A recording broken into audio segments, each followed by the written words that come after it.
Did you ever think you would make it? I feel I'm so close I could taste sweet victory. I know this life meant for me. Yeah, why would you bet on Goliath when we got Bet David? Valuetainment, giving values contagious. This world of entrepreneurs, we get no value to haters. How they run, homie, look what I become. I'm the one. Okay, so you know when your name is Tucker Carlson, you go to Russia to interview Putin, which apparently it's already done. The interview's already been done.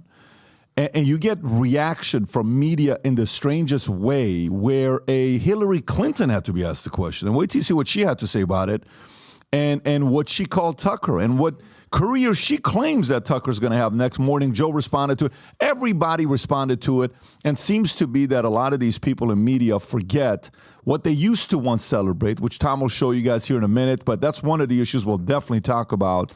It's no longer speculation. Tucker just came out and said, you know, I am with Putin. I did do the interview, or I'm doing the interview, and he gives his reason and why. And he has a message for Zelensky, which is important for the people that are Zelensky folks to hear what he has to say about that. So we'll talk about that. Mayorkas, border, we'll talk about that. Joe Buck from the NFL that he does, I think he does Monday Night Football with, maybe he does Sunday with Troy Aikman, right? He does all the playoffs for MLB. Yep, Joe and Troy. He said something about Super Bowl that is very weird. Why would a guy who does football say that's probably, he says something big is probably going to happen during the Super Bowl, right? That's probably not a person would say that maybe it's an NBA announcer, maybe it's a different sport or not. Maybe somebody who hates football would say that. But why would somebody in the football space say something like that?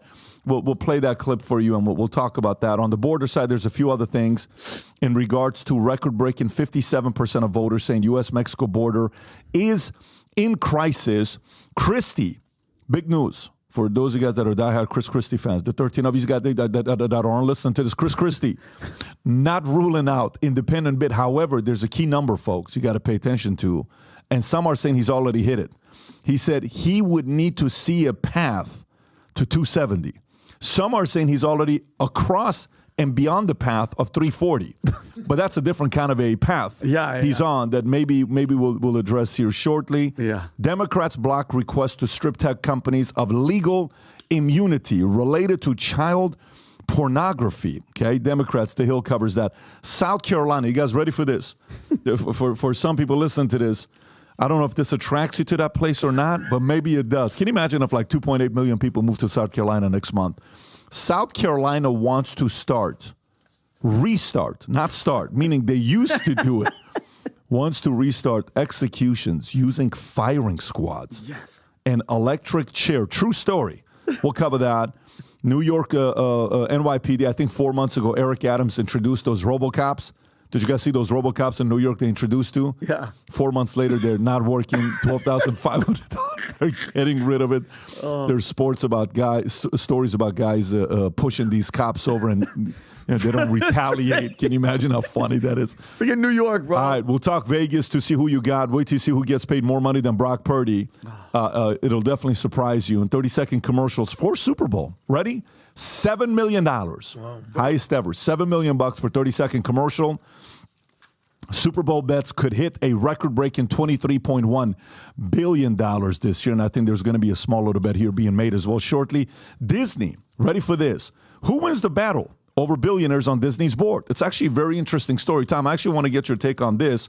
And did you guys hear about Disney announcing who may replace Johnny Depp in Pirates of the Caribbean? No. Have you seen this rap? No. Have you seen who this is? Let Padaya. No, I just want to get your reaction when you see I love it. And it's not who you think it is, but obviously you're not going to know who it is, but we'll cover that shortly. More Americans are getting a second job to offset sting of inflation. Business bankruptcy surged to 58%. Chase will open 500 new branches over the next 3 years. Wonder why? Guns, abortion, and LGBTQ laws are affecting where home buyers are moving to. Redfin says, I've never thought Redfin would have said gun, abortion, and LGBTQ laws, but that's exactly what's going on. Outrage as 5 trans students dominate women's volleyball. You know Shout what out that to really guys. means. Let's go, guys. Boys beat the girls. Good job, feminists. New York Community Bank Corp stock falls nearly 25%. Credit card delinquency loans are at the highest they've been in a decade. Retailers sound alarm over shipping delays, price spikes, and then Super Bowl usher won't be getting paid for it. Zoom cuts DEI. Think about it. Zoom was like the main name during COVID. They've cut the DEI-focused team as corporate America retreats on diversity initiatives, except for one person who's a devout DEI guy. Very famous guy, Mark Cuban. Wow, legendary, big support. Those of you guys that love DEI, Mark Cuban's your guy.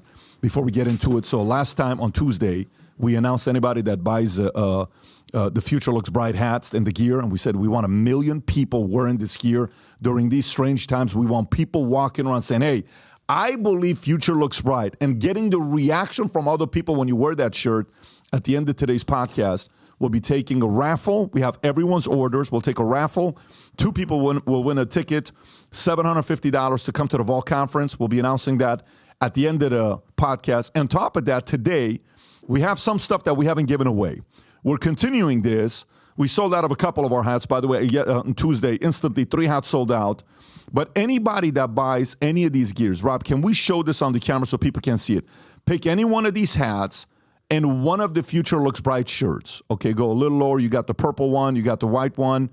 Pick any of these trucker hats for some of you guys. I want the Vitamin logo with U.S. flag next to it.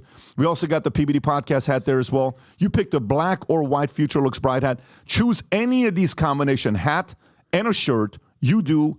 Next week, what we're doing is we'll be giving away one of the Ryan Garcia signed gloves, a Trevor Bauer signed ball, and 5 signed Choose Your Enemies Wisely live next Tuesday at the end of the podcast for home team. Having said that, let's get right into it. Tucker Carlson, okay, goes to Russia to sit down with Vladimir Putin.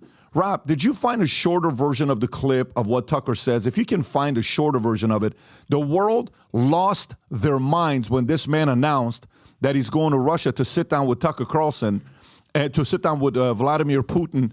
The amount of reaction that people gave is absolutely wild. Let me read the Newsweek story. And some people don't even want him to come back to America, by the way. Here we go. Tucker Carlson could face sanctions over Putin interview. Newsweek story. European Union lawmakers, such as former Belgian Prime Minister Guy Verhofstadt, are contemplating sanctions against Tucker Carlson following his revelation of an upcoming interview with Russian Vladimir Putin. He characterized Carlson as a mouthpiece for Putin and former President Donald Trump, advocating for potential travel bans within EU countries. Can you imagine this? That he cannot travel to EU countries. The EU's External Action Service, EAS, would require concrete evidence to present to the European Council for any sanctions against Carlson, a process that could be prolonged due to the balance of direct sanctioning authority for individual parliament members. Critics highlight concerns over Carlson's sympathetic portrayal of Russian policies and his platforming of Putin, accused of war crimes, suggesting that such actions could compromise journalistic integrity and warrant sanctions. Now, Rob, if we can play a part of the clip of what Tucker is saying while he's in Russia, go ahead and play this clip and we'll react to it. And they do that mostly by omission. For example, since the day the war in Ukraine began, American media outlets have spoken to scores of people from Ukraine, and they've done scores of interviews with Ukrainian President Zelensky. We ourselves have put in a request for an interview with Zelensky, and we hope he accepts. But the interviews he's already done in the United States are not traditional interviews. They are fawning pep sessions specifically designed to amplify Zelensky's demand that the U.S. enter more deeply into a war in Eastern Europe and pay for it. That is not journalism. It is government propaganda. Propaganda of the ugliest kind, the kind that kills people. At the same time, our politicians and media outlets have been doing this, promoting a foreign leader like he's a new consumer brand. Not a single Western journalist has bothered to interview the president of the other country involved in this conflict, Vladimir Putin. Most Americans have no idea why Putin invaded Ukraine or what his goals are now. They've never heard his voice. That's wrong. Americans have a right to know all they can about a war they're implicated in. And we have the right to tell them about it because we are Americans too. Freedom of speech is our birthright. We were born with the right to say what we believe.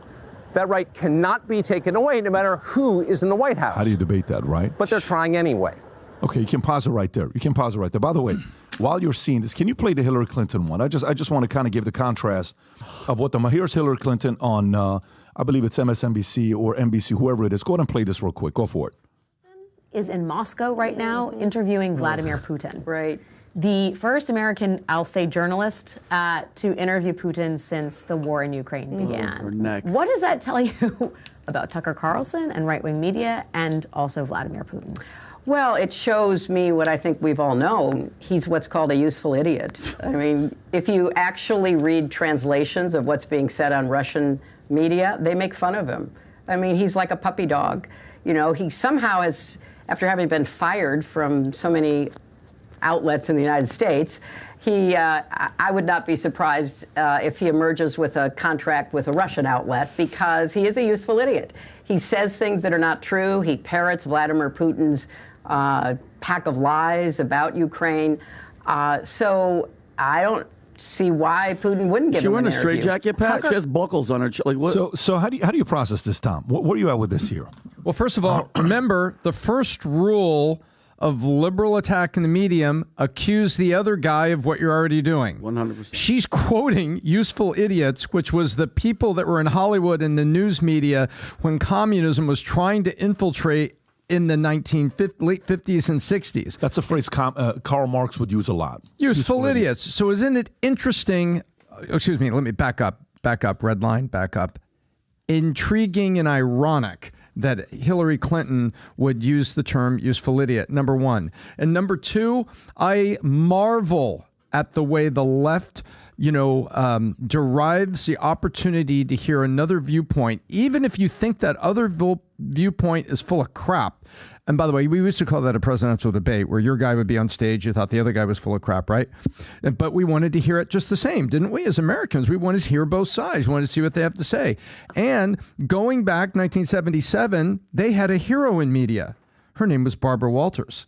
Let's take a look at this. Rob, look at what Glamour says when Barbara Walters passed away. In 1977, Barbara Walters boldly went to Cuba to interview Fidel Castro, who was this dangerous communist dictator that we were all upset about. And this is Barbara Walters' interview clips are going viral in honor of the broadcast icon. These were clips of her interviewing Castro. What is the difference between Barbara Walters going to interview Castro during the Carter administration on the eve of Jimmy Carter getting fired and replaced by Ronald Reagan, and Tucker Carlson on the eve of her retirement, Barbara Walters recalls a history-making interview with the Cuban president. This is Harper's Bazaar. These were quality publications going out and just absolutely lauding Barbara Walters, who was an icon of the one-on-one interview before Larry King. She was the GOAT of a one-on-one interview, and there's a lot of interviews she did that were really good. She dove down and asked the question. She's a hero for against U.S. government wishes, sneaking into Cuba and interviewing Castro. And now here we are these years later, how quickly we forget. And suddenly Tucker Carlson is the useful idiot interviewing Putin. Well, first and foremost, why won't she just go away? I don't know about everybody else out there. I am sick and what is her point of, who wants to hear what Hillary Clinton has to say about anything? Nobody cares about you. Anything if we want to talk about Russia and Putin, how about you being the problem? Because people are still talking about it today, 7 years later. Russian collusion. Trump was you single-handedly ruined friendships, families, fighting, everything was Russia for the entire presidency. So I can care less what she's saying, let alone what she's wearing with her freaking straitjacket. But think about this, Pat. 60 Minutes interviewed Putin. It was journalism. Megyn Kelly. It was journalism. Bloomberg interviewed Vladimir Putin. Journalism. Oliver Stone interviewed Putin. Journalism. Tucker Carlson goes, it's treason. And you know why? Because during all those times, we were at war with Putin. Right now, they are begging to fight with this guy. And if we have somebody like Tucker that's going to actually talk to him and find out reason and stuff like that, they can't have that happen. And again, and I always say this, thank God for Elon Musk, Patrick, because if it wasn't for Elon, because this is Tucker on X, you would never, ever see this or hear this, and they are going crazy, and I absolutely love it that this guy spent billions for us to be able to hear this guy so people can make up their minds either way. I think it's a great thing. Great point, Adam. Thanks, brother. Yeah, I mean, at the end of the day, people have to do their job. Financial advisors, they manage money. CPA, they handle your taxes. Whether you're an editor, you edit. Whether you're a coder, you code. If you're a basketball player, you shoot the ball. If you're a journalist, you interview people. Yep. That's just what your job is. He said specifically, I watched that whole 5-minute clip, it's our job as journalists. Megyn Kelly weighed in. She said, it is our duty as journalists to inform people. So this is doing your job. Second thing, the truth. People want to know the truth. He talks about this in his 5-minute clip a ton. They want to know the truth that they're paying for this. The American people are paying for this. 2 years later, most Americans are not informed of what's actually going on in Ukraine and Russia. Not that I'm rooting for Russia. We want to know the truth. Number two, they want to know the truth about the human disaster, the long-term effects of this, the post-World War II economic order. What's going on with that? What's going on with NATO? Are they paying their 2%? Everything goes on with that. He goes on to speak more about the truth. The mainstream media, they're corrupt. They're omitting everything. They may not lie, but they'll omit. So plenty of journalists have interviewed Zelensky. We've seen Zelensky how many times do an interview? Dozens, all the time. He won't shut up. So it's Cover just of Time magazine. Yeah, there you go. Man of the Year in 2022. And by the way, speaking of Man of the Year, you don't have to agree, or they don't have to be a good guy or a bad guy. I think Hitler was Man of the Year of Time magazine in the 40s. So I'm not saying that Putin is Hitler, but the last thing that Tucker talked about was love. Love. He says, I'm not here because I love Putin. I'm actually here because I love the United States. And I'm not encouraging you to agree with Putin. I'm encouraging you to watch this. Yeah, and listen. So it's important. And then last but not least, he gave a shout out to Elon Musk for not suppressing or blocking the interview, and he promised to put it up. But he said Western governments will do their best to censor the video. And then he ended it with, don't be a slave. Watch the video. Think for yourself. PBD, what do you think? So a couple things. You know, you make very good points, Tom, when you're talking about Barbara Walters. Mike Wallace, I don't know if you've seen the documentary about Mike Wallace, phenomenal documentary on what he did, his life, the people he interviewed. And then, you know, he interviewed Khomeini. Have you ever seen, can you pull up Mike Wallace interviews Khomeini? Just type in Khomeini. It's a very easy name to spell. Just Mike Wallace interviews Khomeini, Khomeini. Come on, Rob. That's easy stuff. Come on, Rob. Khomeini. What's okay, wrong? go to images. Yeah, right there. Just go to images. Okay. He's sitting right there interviewing Khomeini. Wow. You know how many people that man killed? Yeah. Do you know how many people he killed? And by the way, Mike Wallace was worried for his life till last minute. Oh, I'm sure. And some of the questions that they're asking, they're like, I'm not going to ask the question. I'm not going to ask him that question. I need you to ask. I'm not going to ask him that question. And he was celebrated. Mike Wallace also interviewed. I believe Mike Wallace, go type in Mike Wallace interviewed KKK.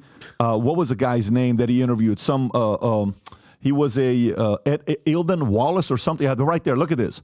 Mike Wallace is sitting there interviewing the main wizard, you know, or imperial wizard of KKK, and you're learning about this person. You want to learn about the enemy. Now, having said that, the one thing Hillary Clinton said where she's wrong, because she's just a lot of lip service. When you've had a career where the catalog is that big and you can draw lines that you just give lip service to, sometimes senior pastors do that. They no longer prepare for their speech. They're no longer prepared to preach because they've given 3,000 messages, right? So what do? You just give the same story of the same this and the same that, and then a new 32-year-old comes in, fires up the crowd as a new pastor. Church goes fired up because you're just kind of saying the same thing. She doesn't know how the Russian people are reacting to it. Let me tell you, a guy who cannot stand Putin, a Russian man who can't stand Putin, cannot stand the fact that what he did to Zelvani, what was his name? What is the guy that was running against him? Alexei Navalny? Navalny. Right. Yeah. He's like, they wanted him to win. A guy that's pro-Navalny guy, a reporter, says, yeah, you know, he's probably going out there to do the interview with Putin because Putin's, Tucker is for Trump and Tucker is for this, and he's going to, and then the guy says, the interviewer asks him, so how is the Russian media treating Tucker being there? He says, I don't know why, but they're celebrating. They're loving Tucker. They're treating him so well. They're treating him royally. They're commenting on every single move he makes. He just bought this. He just went here. He just ate here. And they're celebrating the fact that a person from U.S. is coming to interview him, because one thing about many of the Russian people, they actually admire the American way because of capitalism and all this stuff. This is a guy that cannot stand Tucker, and this is a guy that cannot stand Putin. And then he says the following to hold Tucker accountable. He says, here's the thing. We're going to see if this is going to be a real interview or not. We're going to see if Tucker's going to ask about the journalist that Putin killed. We're going to see if he's going to ask about eliminating his opponents. We're going to see if Tucker asks a tough question. I think Megyn Kelly also said this when she was commenting. So listen. That is a concern. By the way, guys, here's how the market works. The market works in a following way. The other day, we uploaded a video on Vitamin Comedy, right? And, oh, my God, do we take it down? Look at the comments, all this. I said, no. I wanted to. Leave it. I said, leave all the videos. Why? Because our talent, we need to see that the audience hates it. Say it. And then we sit and we feel like shit and we improve, right? That's called capitalism. Sometimes you got to lose publicly and have that humiliating loss that destroys your ego, and you go home and you either become a little female dog, there's a word for it, I don't know what the word is, but or you come out and you do something about it, right? Yeah. You either become and say, this one. So for Tucker said something very interesting right there. He held himself accountable. You know what Tucker said? Tucker said something very powerful. And when you say something like that, that is revealing that you're going to do a tough interview.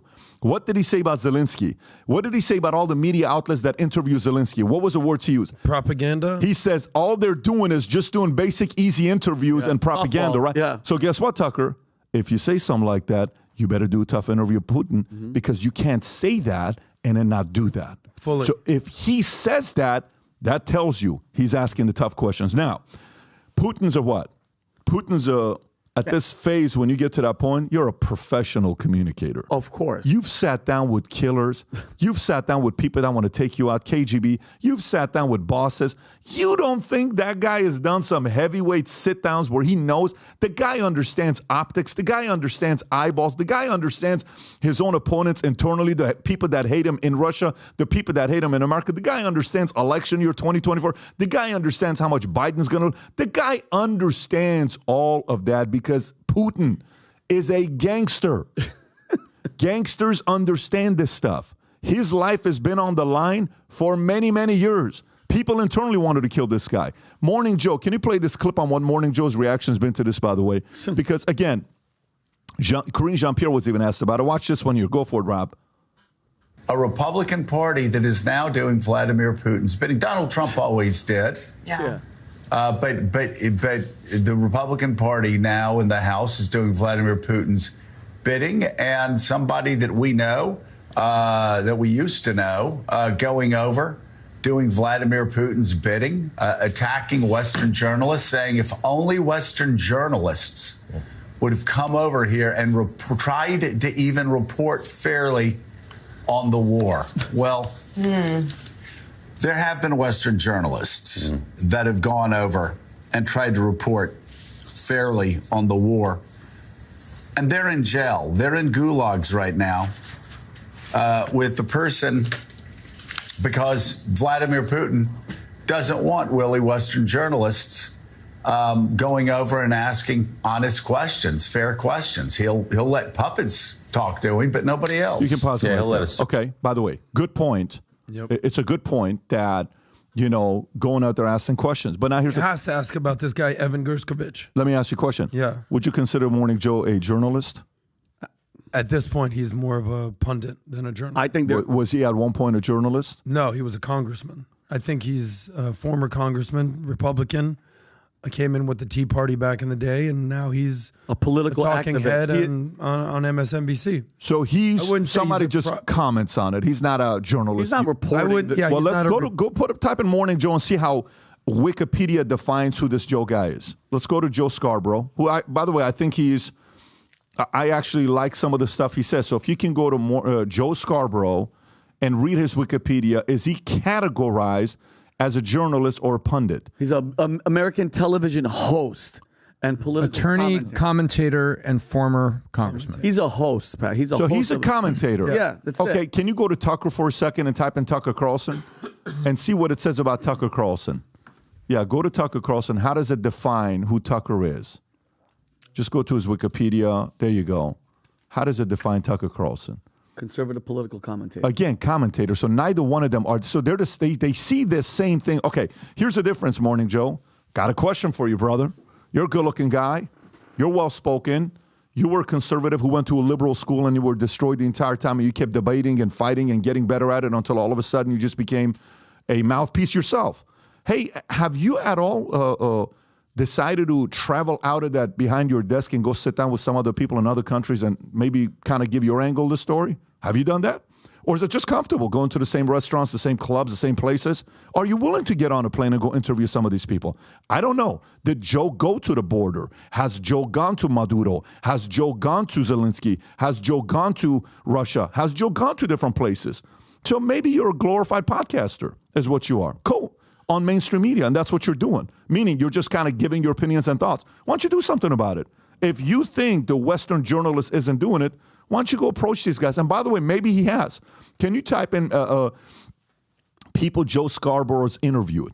People Joe Scarborough has interviewed. Scarborough has interviewed. I'm curious. Maybe I'm wrong, and he's interviewed some interesting people. Adam, would you know who he's interviewed? I haven't watched it in a little while, but he used to have a whole host of experts on the show, historians, admirals, generals, political chief of staffs. He's had everyone. But it's not a lot of international coverage, from what I recall. Does Tucker have, how many kids does Tucker have? Is it 3 kids? 3 or 4. Rob, how many kids does Tucker have? You know how many kids does he have? Zoom in. Is it 4? Buckley, Hopi, Dorothy, Lily. Okay. Tucker's such a type of guy that has a kid named Buckley. So I love it. Well, William Buckley, maybe that's why. I don't know why it's Buckley, but think about it from this standpoint. Okay, when you got a wife and kids, and you make your millions, you know what most don't do? They don't want to leave anything within a 50-mile radius, and they don't want to go on the road. This guy's going on the road. Okay, this guy's going on. But we were the first one to sit down with what do you call it? Tate after he was canceled all this stuff. Yeah, we went to Romania. You think it's okay, boom. And what was it like? You know what was it like? It was like, you ready? Boom, let's go. Yep. Everybody was waiting to just let's go. Family, all this stuff. I respect a guy like Tucker who's got a wife and 4 kids that's willing to pause everything and go to Russia. You don't know how safe you are at all. And by the way, he's doing it while the administration doesn't like him. Like, it's safe if you go talk to Putin if Trump's president. Do you know how risky it is to go while Biden's president? Because watch this. Let's play, a devil's advocate. Let's say he asks a question that pisses Putin off. Let's say he does there. He's staying in Russia. Okay, and let's just say Putin says, you know what?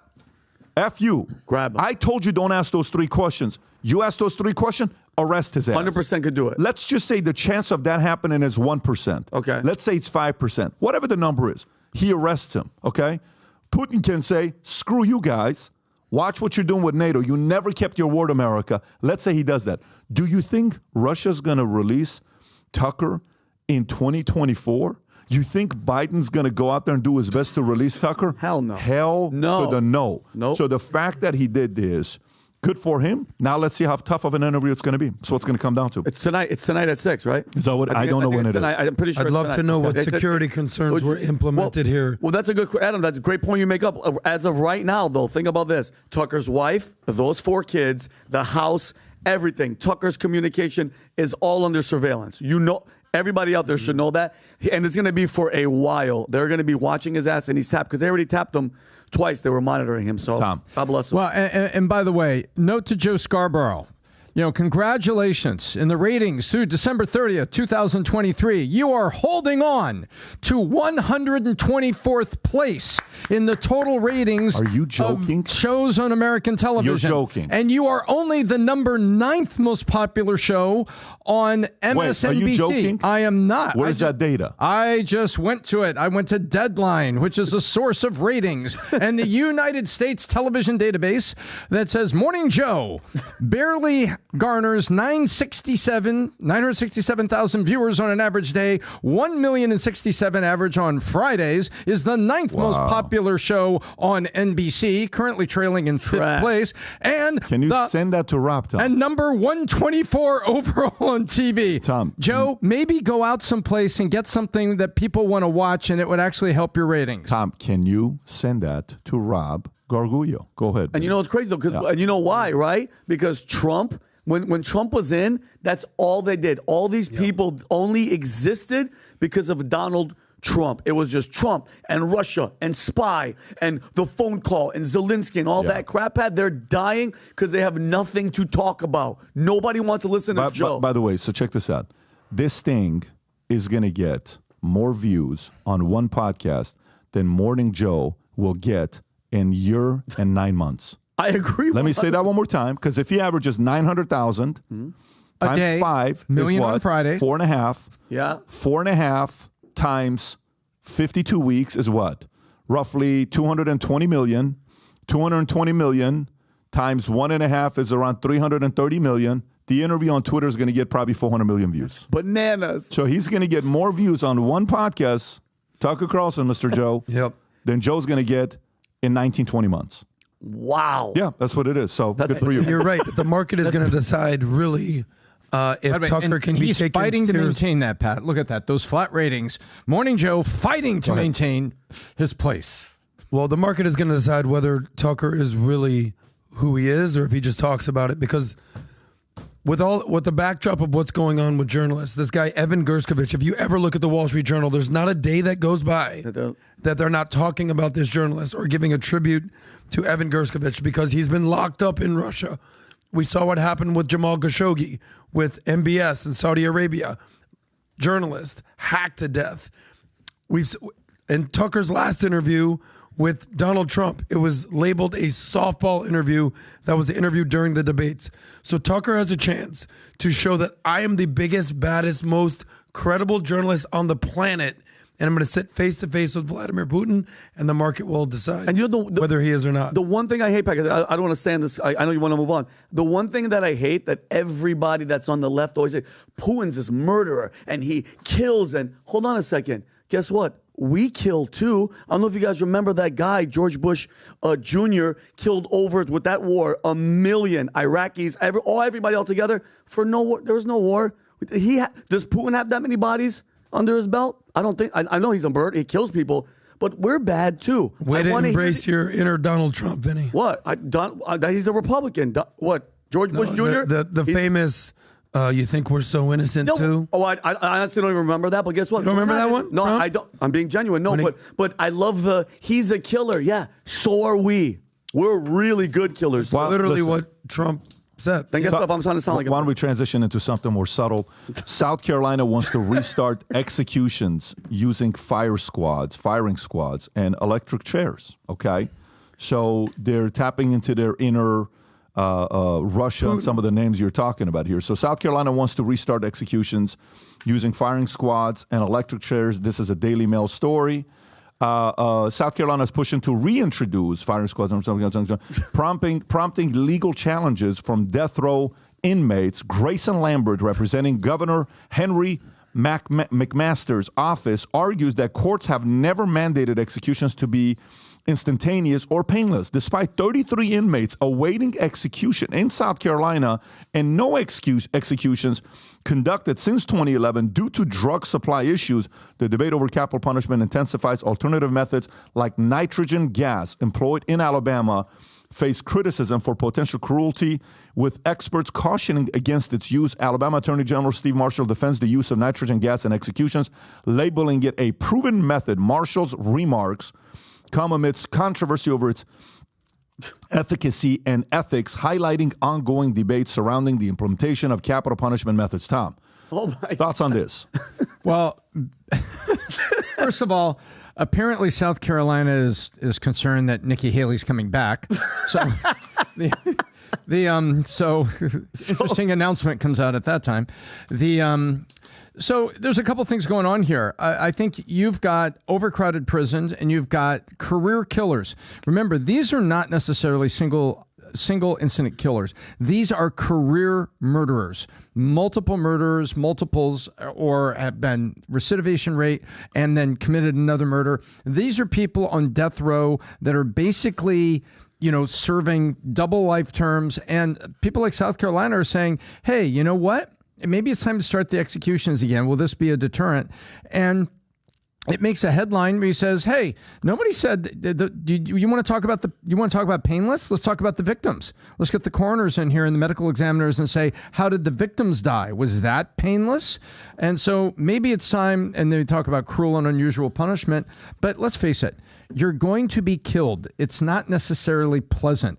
And I finally resolved in my mind that I think too much time is spent trying to, pacify a bunch of people. Rob, you're implementing an execution. Rob, can you look up what states do electric chair or executions, stuff like that? We'll pull that out while I'm going to Vinny. Go for it. Excuse me, Tom, great point. The fact that you said Nikki Haley's from South Carolina, there must be something in the water there. Like people are just angry, bitter, war hawk attitude. But I don't know if you guys mulled over this, but look, the governor, Henry McMaster's, the Grayson Lambert, who's representing the governor, basically the governor is arguing, hey, they never said these deaths had to be instantaneous or painless. They want them to suffer, which is kind of crazy. But guys, and this is one more thing that jumped out at me, Pat. There's no executions conducted since 2011. You know why?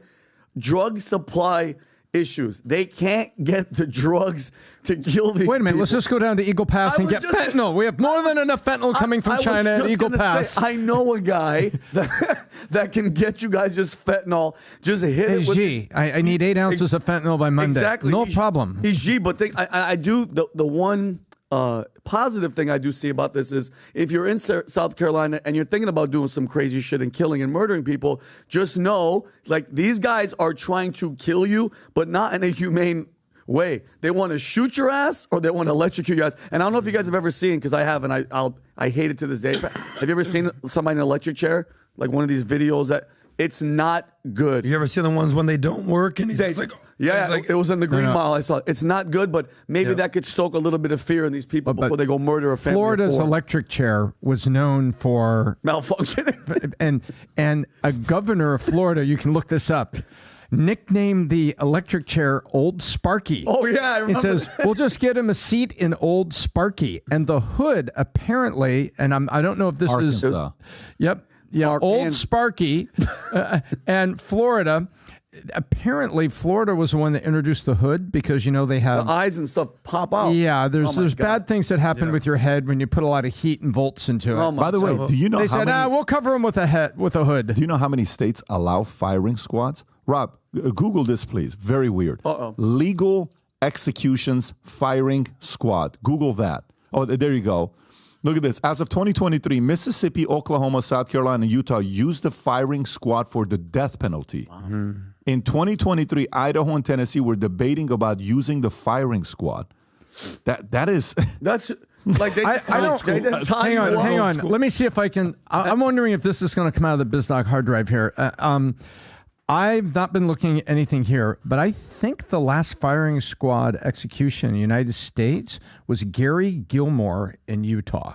Rob, can you look that up? And while he's looking that up, why do you know that, Tom? Because Tom's the biz doc. Yeah. But Adam, Utah, but it was Utah. Give Utah credit. Yeah, a different guy. And there's actually, I know, I don't know if the United States does this, but I think for some of these fire squads, guys, so they don't have to have PTSD or the stuff, be conscious. Some of the, say there's 5 shooters. 3 of them have blanks and only 2 guys have actual bullets. So nobody at the end of the day can say for a fact that I'm the one that killed this person.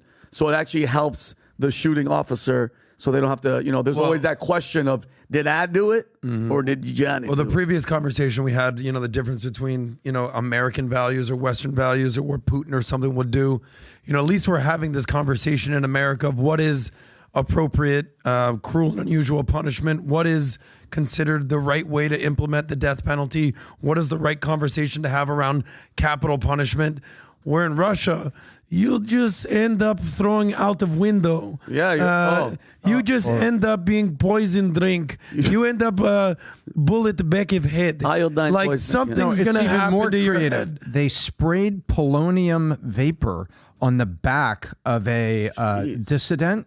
Do you look this up, Rob? They sprayed radioactive vapor in a bar on the back of the guy's head and on his neck, and he died in a hospital. It took weeks for the guy to die. And there's no investigation. It just happens. You know what?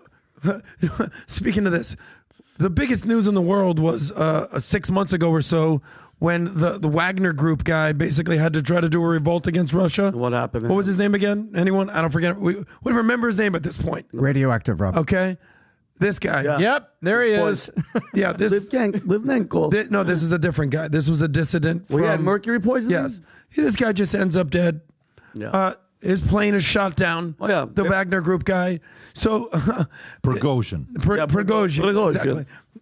So the difference between America and Russia is at least we can have this conversation. What's cruel? What's not cruel? Each state can decide for themselves. That's the beauty of America's. Yeah. Well, look, South Carolina might be a firing squad here, but in Russia, you might just be poisoned to death with zero accountability. Yeah. So at least in America, we still have this conversation of what is cruel and what is unusual and what is the appropriate amount of punishment. Well, it's crazy that you're saying that because because Mississippi stopped doing one of these methods that was way too cruel and unusual. They would tie up the person that was on death row, and just to torture them and ruin them, and some of them winded up killing themselves. They would put on the show The View, and they would watch it, and they would want to kill themselves. Torture. Is this a true story? I think I heard something like that where they were just like, I'd rather. They just had to get talk the to Whoopi. electric What a chair. way to go, though. That's tough. Could you imagine being tied up and your eyes stuck open and you have to watch Whoopi and Joy? That is cruel and You're totally That's disgusting. You're totally channeling Stanley Kubrick's The Clockwork Orange. That's from the exactly 70s. it, Tom. Like, that's Did you ever cruel see and that? unusual. Of course I did. And they held the eyes open and made Would him you watch imagine terrible that? things. Don't kill this guy, That's the bro. worst torture in America. That's the What do you worst think about it? torture. By the way, what do you think about it? What do you think about firing squad,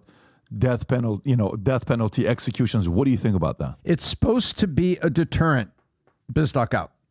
What do you think about it? I mean, I actually believe in the death penalty. It's like, if you're like the mass shooters, don't get me started on these people, these kids. Well, we're gonna get there at some point. The people let's that get to go it in and murder innocent people, and mass shooters, school shooters, these people should be held accountable to the highest level. Well, the highest level. That's a great question because I want to ask you, Tom, and you.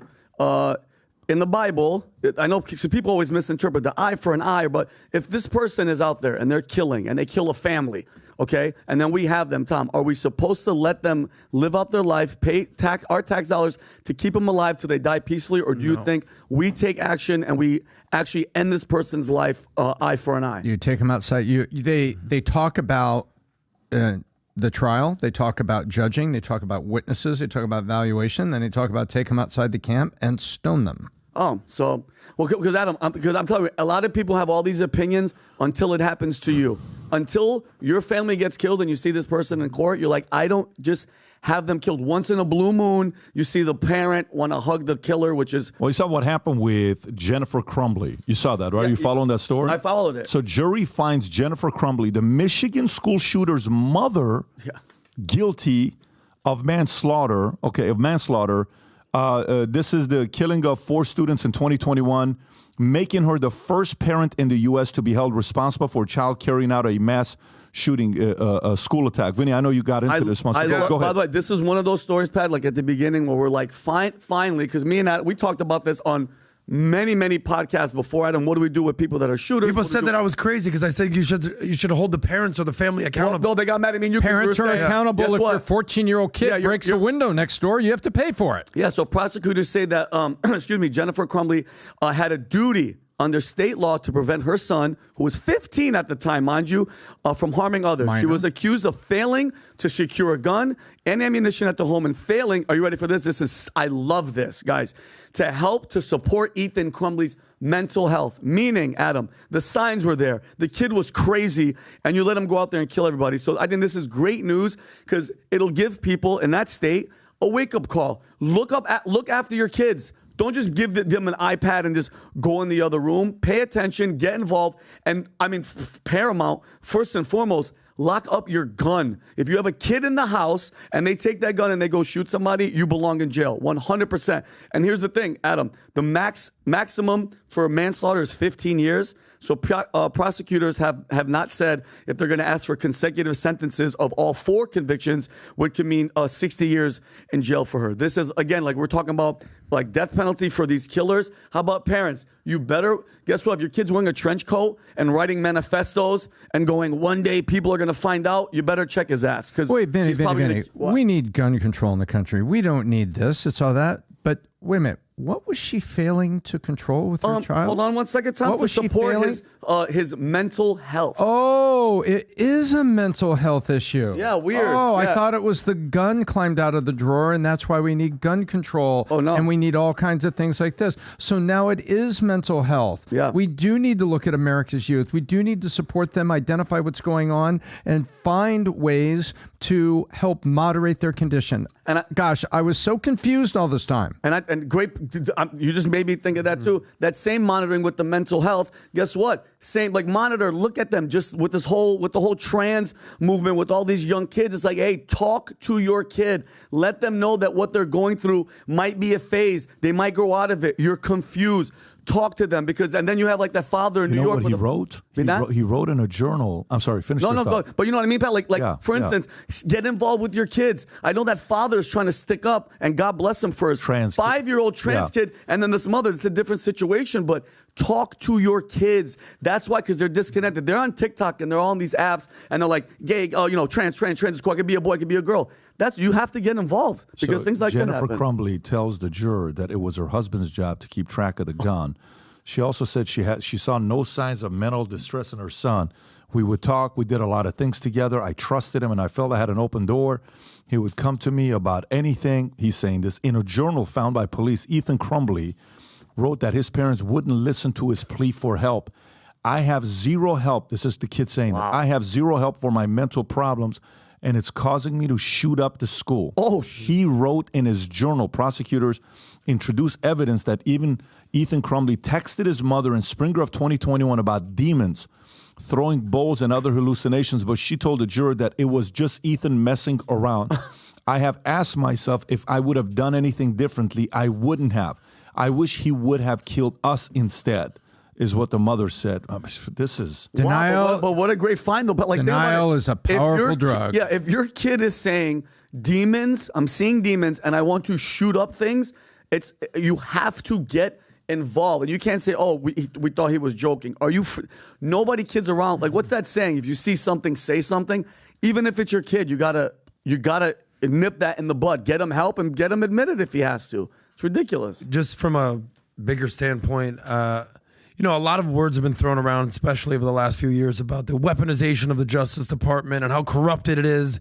We're lucky that we still live in America and we still have the jewel of the world when it comes to human rights and trial by jury and a trial by your peers and basically everything that encompasses the Sixth Amendment. Now, you can criticize it all you want, but where else in the world where you can basically actually not be in other parts of the world poisoned, thrown off roofs? We saw what happened in Andrew Tate in Romania, just held without cause. What's going on there? In Hamas land, you can just be stoned or thrown off a roof for allegedly cheating on your wife or husband, on your husband, or you're gay, whatever it is. At least in America, we have a Justice Department that is the jewel of the world, and you can criticize it all you want. But believe me, if you're accused of something and you're arrested, you'd much rather be in America than anywhere else in the world dealing with our Justice Department. 100%. Let's not forget that. As messed up as it gets with that FBI and everything, I still would rather get. So Tom, are you also for the mother going to jail for the amount of years that she's going to for this? I think under appeal, the number of years is going to come down. I think up to 60 years, that's a headline. And then, good behavior and stuff. But you're good with this is the first time in U.S. history. Ever. Because I got to tell you, it's okay. So question, I'm good. Scarier? What's scarier? Fire squad execution or parents going to jail for a stupid thing, a crime like this, a crazy crime that Ethan committed. What's scarier? What is going to scare the world more? Okay, populace more. This or firing squad? This. I think so as well. Because, listen, You understand parents, what I'm I asking? got you. No, parents I'm are with you. accountable, folks. People don't know it. But wait till your kid, you're involved with 5 other kids, and went out and tagged the house, broke windows and everything, and he's 13 years old. And then the police say, by the way, you don't have to worry about the police. You have to worry about the homeowner's insurance and something called subrogation. And subrogation means we go after the guilty party. Your insurance company, let's say somebody hits you in a parking lot. You're walking out from Target and see somebody bash into your car, and then your insurance company is going to take care of your car.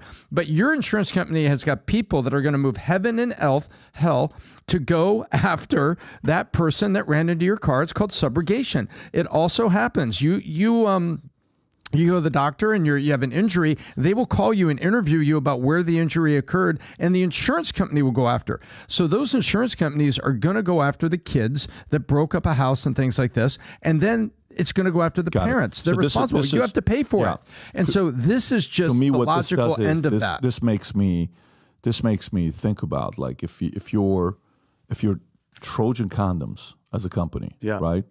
This has got to increase people buying condoms, right? For sure. Number 2, if you think about it, this is also the perfect example of the wrong people having way too many kids and the right people having way too few kids. We're having irresponsible people that should not be parents, who don't have the right values to teach their kids, having too many kids. And we're having people that are responsible, that can teach the right values, afraid of having kids. That is a big problem that we're facing today. And why is that? Because our incentive program incentivizes the wrong people to have way too many kids. It's just our incentive. And it goes all the way back to LBJ. I talked about this with Pierce on the show yesterday, Pierce Morgan, when he asked me about, kids, parenting, father, all this stuff. By the way, to the wrong parents who have kids, I know a lot of people who have kids like this. This should scare the crap out of those parents. Rob, this is in what state? This is Michigan? Michigan. She was in Michigan. So is this going to be... This is a blue state. But Tom, is this something... a law in one state doesn't necessarily apply to another state, right? That other state has to have a first case for people to say, this is what happened, similar to such and such case, right? Right, but a district attorney, say in Indiana, actually it doesn't even have to be Indiana, it can be frickin' Florida, the state attorney general can say... use that as what happened in Michigan? Well, they can't use it as a legal precedent direct, but they can use it and say, look, folks, they just did it in Michigan. We think it's a good precedent, and I'm going for it here. And so the state attorney general there you go. Can go with... The state attorney general of Florida, in this case, to answer your question, could say, you know what? I think what happened in Michigan was good. Bring me the first case in Florida. I want what's called a landmark case in Florida. Bring it to me. Put it on my desk. We're going to charge them. If they make that a nationwide thing, Pat, I guarantee you the mass shootings are going to drop. 100. That's how you say don't say 100%. 100% it would drop, because that means the parents of those kids now are going to be like, wait a minute. He's wearing a trench coat. Wait, what are you talking about? They're going to get involved. So then here's my other safe question. Gun storage. So here's my other question for you, Tom. So you know how in New York, when they came out with that 4-month window or whatever it was that you can go back and Me Too, and then Eric Adams got hit up, and then Jamie Foxx got hit up, and all these guys, and P. Diddy got hit up like 28 times, and all these guys are like going back. Can people now use this to go back to previous mass shootings to go get their parents to go to jail? Wow, good question. Well, New York has set a look-back precedent, haven't they? And so if we're going to allow look-back responsibility in New York in that case, then hell yes, some court may test the look-back provision. Remember, you can't be tried twice. Our Constitution guarantees that. You can be tried once, and then if the statute of limitations is moved and they decide to go back and try people under a look-back provision, look out. I guarantee you right now, okay, parents who have lost a child to mass shooting just made a phone call. A minute after this was finalized that she's going to jail, they all called each other. There's a WhatsApp group me going on with all those surviving, the parents of who lost child to a mass shooting. They're texting each other in a group me saying, let's do a class action and let's go put all of these guys behind jail because they're responsible for it. How many of those phone calls are being made right now? Think about that. Great point. So this Columbine shooters were young men. People are about to get some very interesting knocks. Hey, you knew. Hey, you knew you didn't do anything about it. Yep. This could set the precedent for a lot of... Do not be surprised if in the next 30, 60, 90 days, throughout the rest of the year, more stories like this come out of previous events That'd that be took place. sick. Good. Yeah. So anyways, interesting. Well, we'll see what happened here. Next story. Let's go to Mayorkas. Okay, so House votes on Mayorkas impeachment as U.S. Senate border deal collapses. Rob, if you want to put up the video, I don't know if you have it or not. It's like 3 seconds, not a big deal. It's like 15 seconds of him losing. What clip is this, Rob? The one that you have with News Nation? That was a different one. Let me grab it. All right, let me just read the story here, and then whatever you find, we'll show it to you. I didn't ask you about that prior. So, House votes on Mayorkas impeachment as Senate border deal collapses. This is a WSJ story, Wall Street Journal. House Republicans narrowly failed in their bid to impeach Homeland Security Secretary Alejandro Mayorkas with a vote of 214 to 216 against by 2, highlighting the party's struggle to unite a contentious issues amid a slim majority and fierce immigration policy debate. Despite Mayorkas being a primary target of Republicans for the surge in border crossings, including record high levels, the impeachment effort faces challenges with only 4 Republicans joining Democrats in opposing it. The attempt underscored the intense politics surrounding immigration and the consequences of policy disagreement within the party, while Mayorkas defends his record, calling the impeachment effort false and arguing that border enforcement can be both tough and humane. Critics within the GOP, such as Representative Kim Buck, highlighted that behavior, while deemed incompetent, did not meet the threshold for impeachment under the Constitution. Vinny.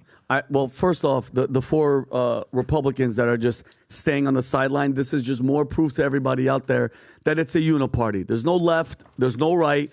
This guy, Mayorkas, the bureaucrat, has done the worst job of securing our most important thing, which is our border. He is let in by the end of this administration.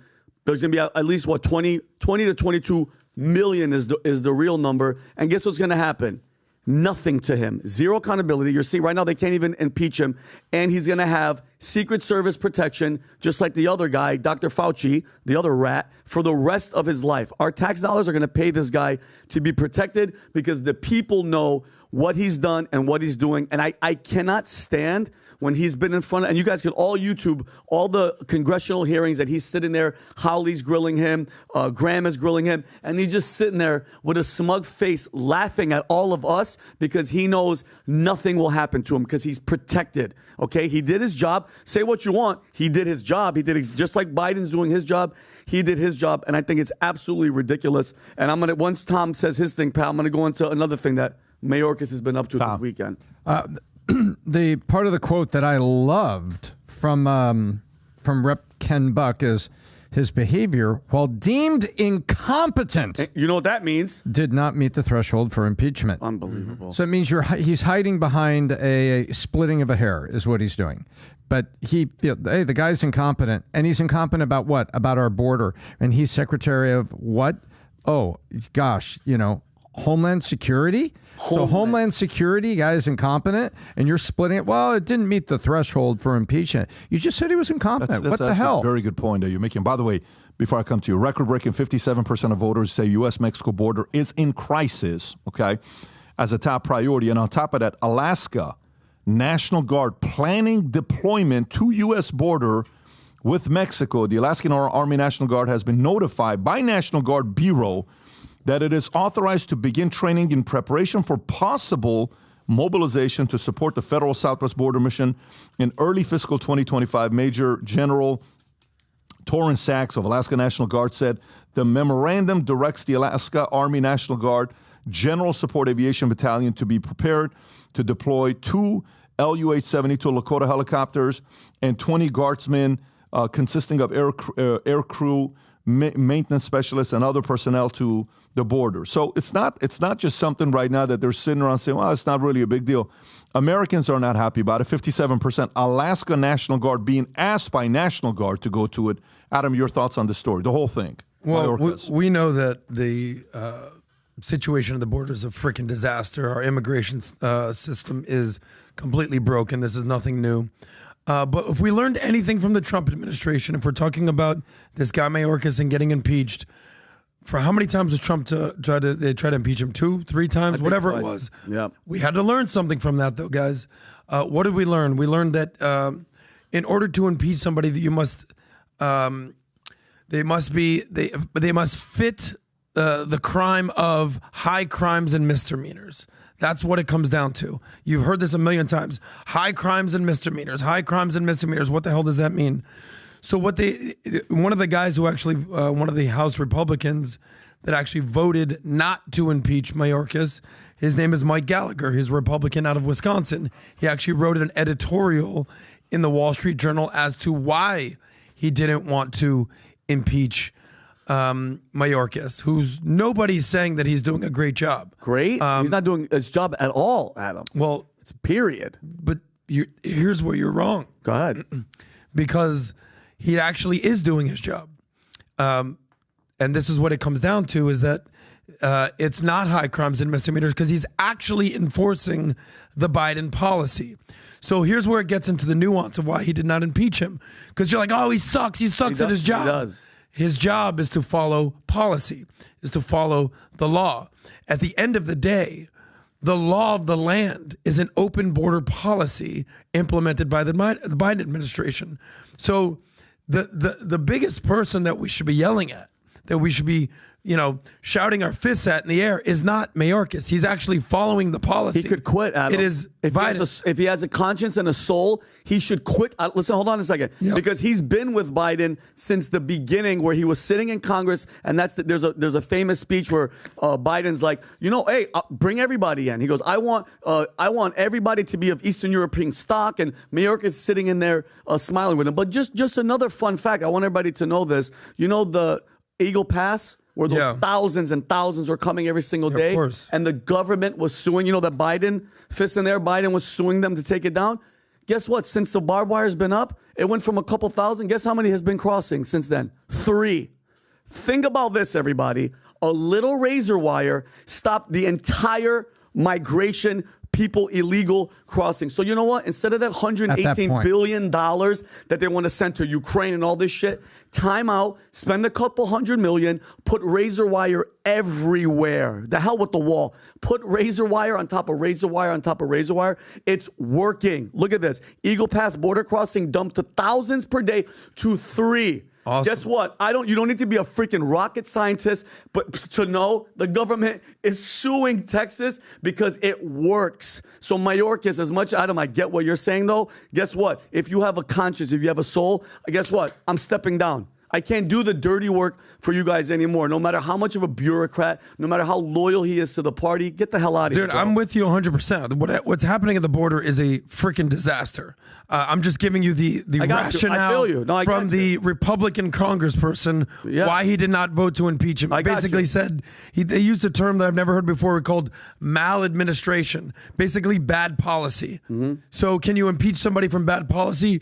Essentially, no. You can call them an idiot. You can call them a moron. You could basically say you're a bad person, but you actually followed the law, which is ridiculous and redundant at this point. But you're right. Now, shout out to Governor Abbott, because basically he has nationalized what's happening in Texas.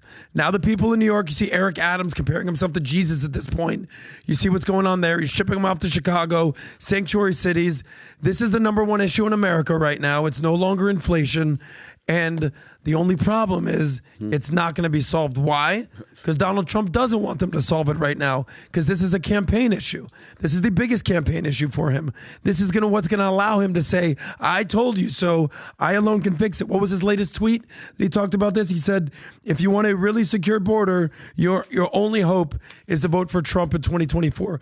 They don't want this fixed. Trump wants to run on this issue. It needs to be fixed, but it's a political talking point, and it'll be the number one talking point in the election in 2024. He's 100% right. Go to Twitter, Rob. Go to Twitter. I fully agree with what he's saying here.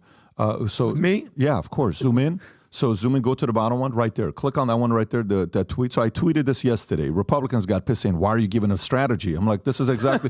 So watch it. Why call it a border bill when 20 out of 118 is going to the southern border? Meanwhile, over 50% is going to Ukraine, 60 billion. Just call it the Ukraine bill. By the way, tip to Democrats. This is where I want to go to. Who really want to be Trump in 2024. Watch this.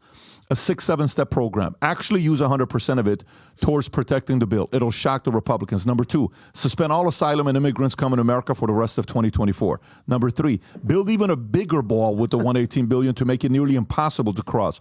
Number 4, double down on Border Patrol and actually arrest those who disrespect America. Number 5, send military personnel to the border for the rest of the year. Number 6, send your most influential Democrats to the border and document it. Invite every single media outlet to record it all. Obama's, Clinton's, Pelosi, Just Nancy, keep Paul at home, Newsom, Kamala, AOC, even Biden's, and last but not least, Haley. Yes, Haley, she's a Democrat. Invite celebrities as well to the show to show how much you care. I have 3 other items. I'm not going to cover those 3. If you do that, you'll actually show the people you're putting America first instead of Ukraine. The question is, will you do it? That's strategy. 0% chance. If they do this, the campaign for Trump changes big time immediately. But the chance of them doing this is slim to none. Yeah. Slim You're to giving none. them the recipe, but they're not cooking that thing up. There's no way they're going to do. By the way, let me show you a couple other things. What's going on with Oakland? Did you see the video that came out about Apple Store? It just was released a couple hours ago. The guy walking Have around? you seen that? It's crazy. Okay, so check this out. Let's go through California, and let's go through Newsom. What a phenomenal job he's doing for the state of California.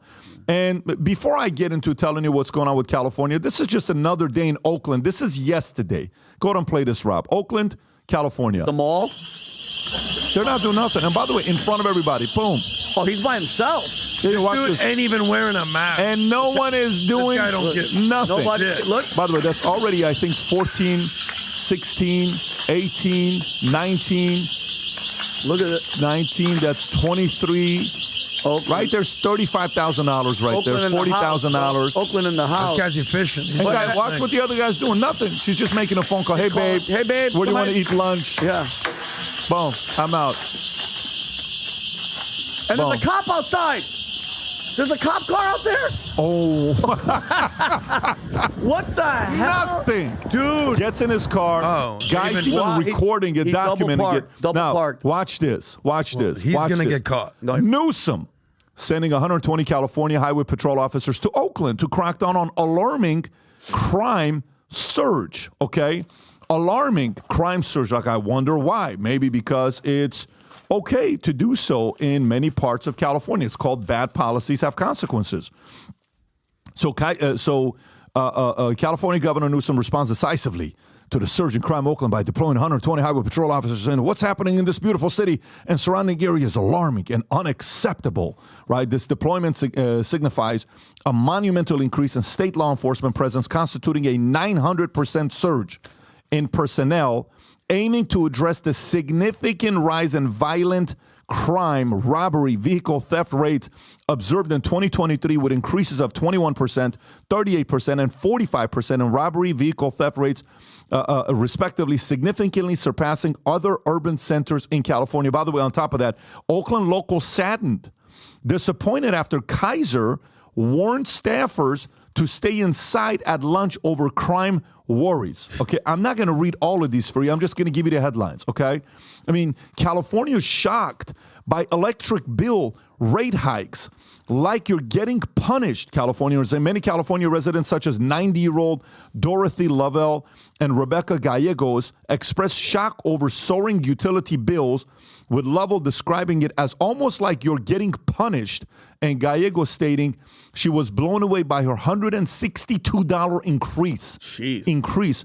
Pacific Gas and Electric Company implemented a $35 monthly increase for customers approved by the California Public Utilities Commission, totaling to over $400 annually, aimed at wildfires, according to PG&E spokesman Lindsay Paolo.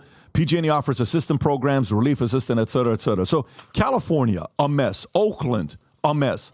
Prices, a mess. Gas prices, a mess. Electric prices, a mess. Safety, a mess. Yet Bill Maher loves He's a Newsom. winner. His hair is Bill good. Maher loves His Newsom. hair is good. And you forgot the crap in the streets, which is another plus. So, but by the way, Tom, you see stuff like this. We're all Californians, right? You see the stuff at, Apple Store. The guy steals $50,000 of phones, give or take. I don't know what they sell those phones for nowadays, $2,500, $2,000. And nobody's nothing. Cops outside, not arresting, not doing security. That's a cop right outside of Apple doing nothing. What the hell is going on with California, Mr. Thomas Ellsworth? Well, I'll tell you what's going on. First of all, it's election year, and this is not the first time that Newsom is. And by the way, did you see the word that got dropped into the story there on behalf of Gavin Newsom? Acted decisively to do this. And so basically, he knows his policies have created problems, and now he's trying in an election year to look decisive.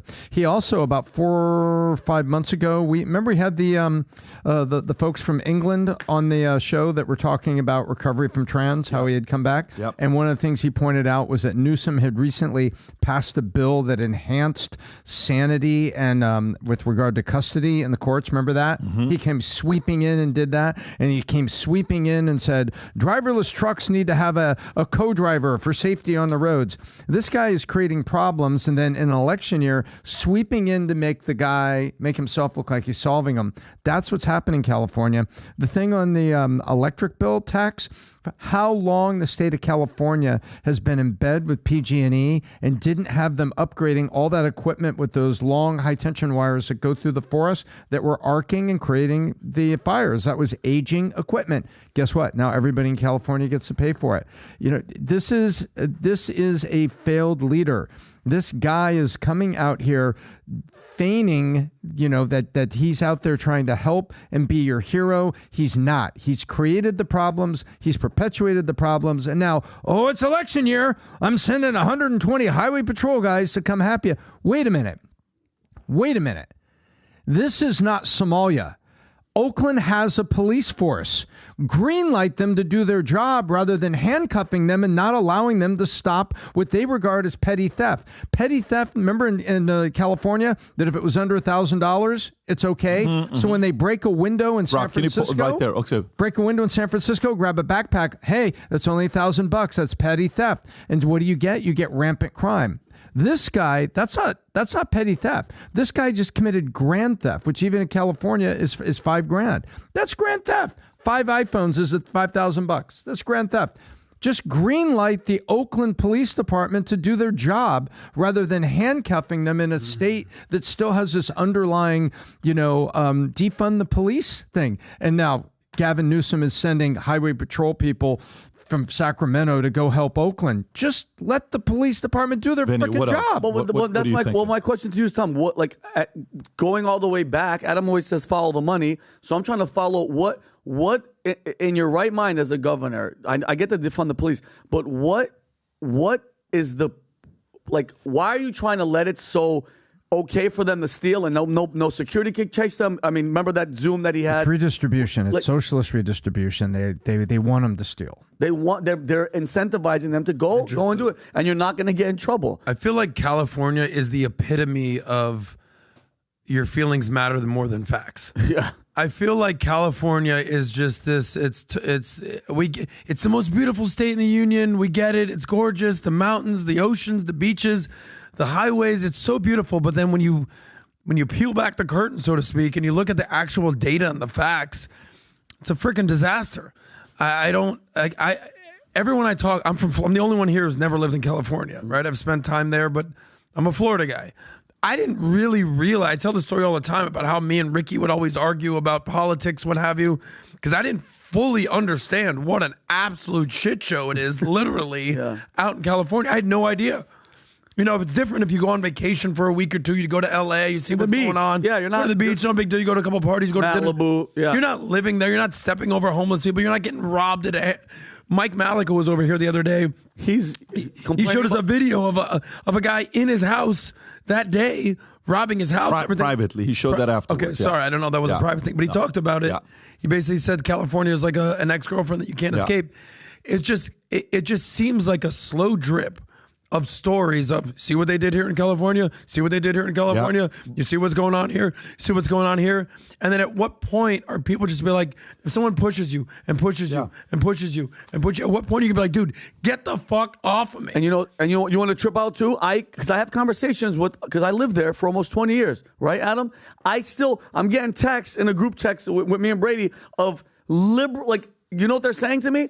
California is getting better. It's not that bad. New York is getting better. These are delusional people that can't admit when something is broken, bro, because they're gonna look like crap because they're so dedicated to this point. You know, I used to think in when I ran my insurance company, in every insurance company, in every business you run, you have people that you can never win them over. Ever. They're delusional. They're complainers. And they're always going to complain and bitch about the fact that it's not fair. I can't believe you did this and da-da-da-da-da. And I spent God knows how many years of my career trying to convert those people until I finally realized they're chronically crap magnets and they've been like that their entire lives and only they can change themselves. I can't. Crap magnets, there is 80% of the world that are crap magnets. They attract bad shit to their lives, okay? They attract drama. They attract issues. There's always bad things happening to them. If you try to subscribe your life to trying to convert crap magnets into independent people, you will live a very miserable life. I was miserable for many years until I sat there and I realized, hey, leave these guys alone. Because if you're trying to convert them over, they're eventually going to baptize you into being a crap magnet. You have to be very careful with that. Spend time with people who have hope, who are reasonable, who are willing to have conversations. And if you can show them proof with data and a decent argument and a good argument, and within time, eventually they go and do their own independent research, they're eventually going to say, what? This makes sense, man. Yeah, it makes sense, man.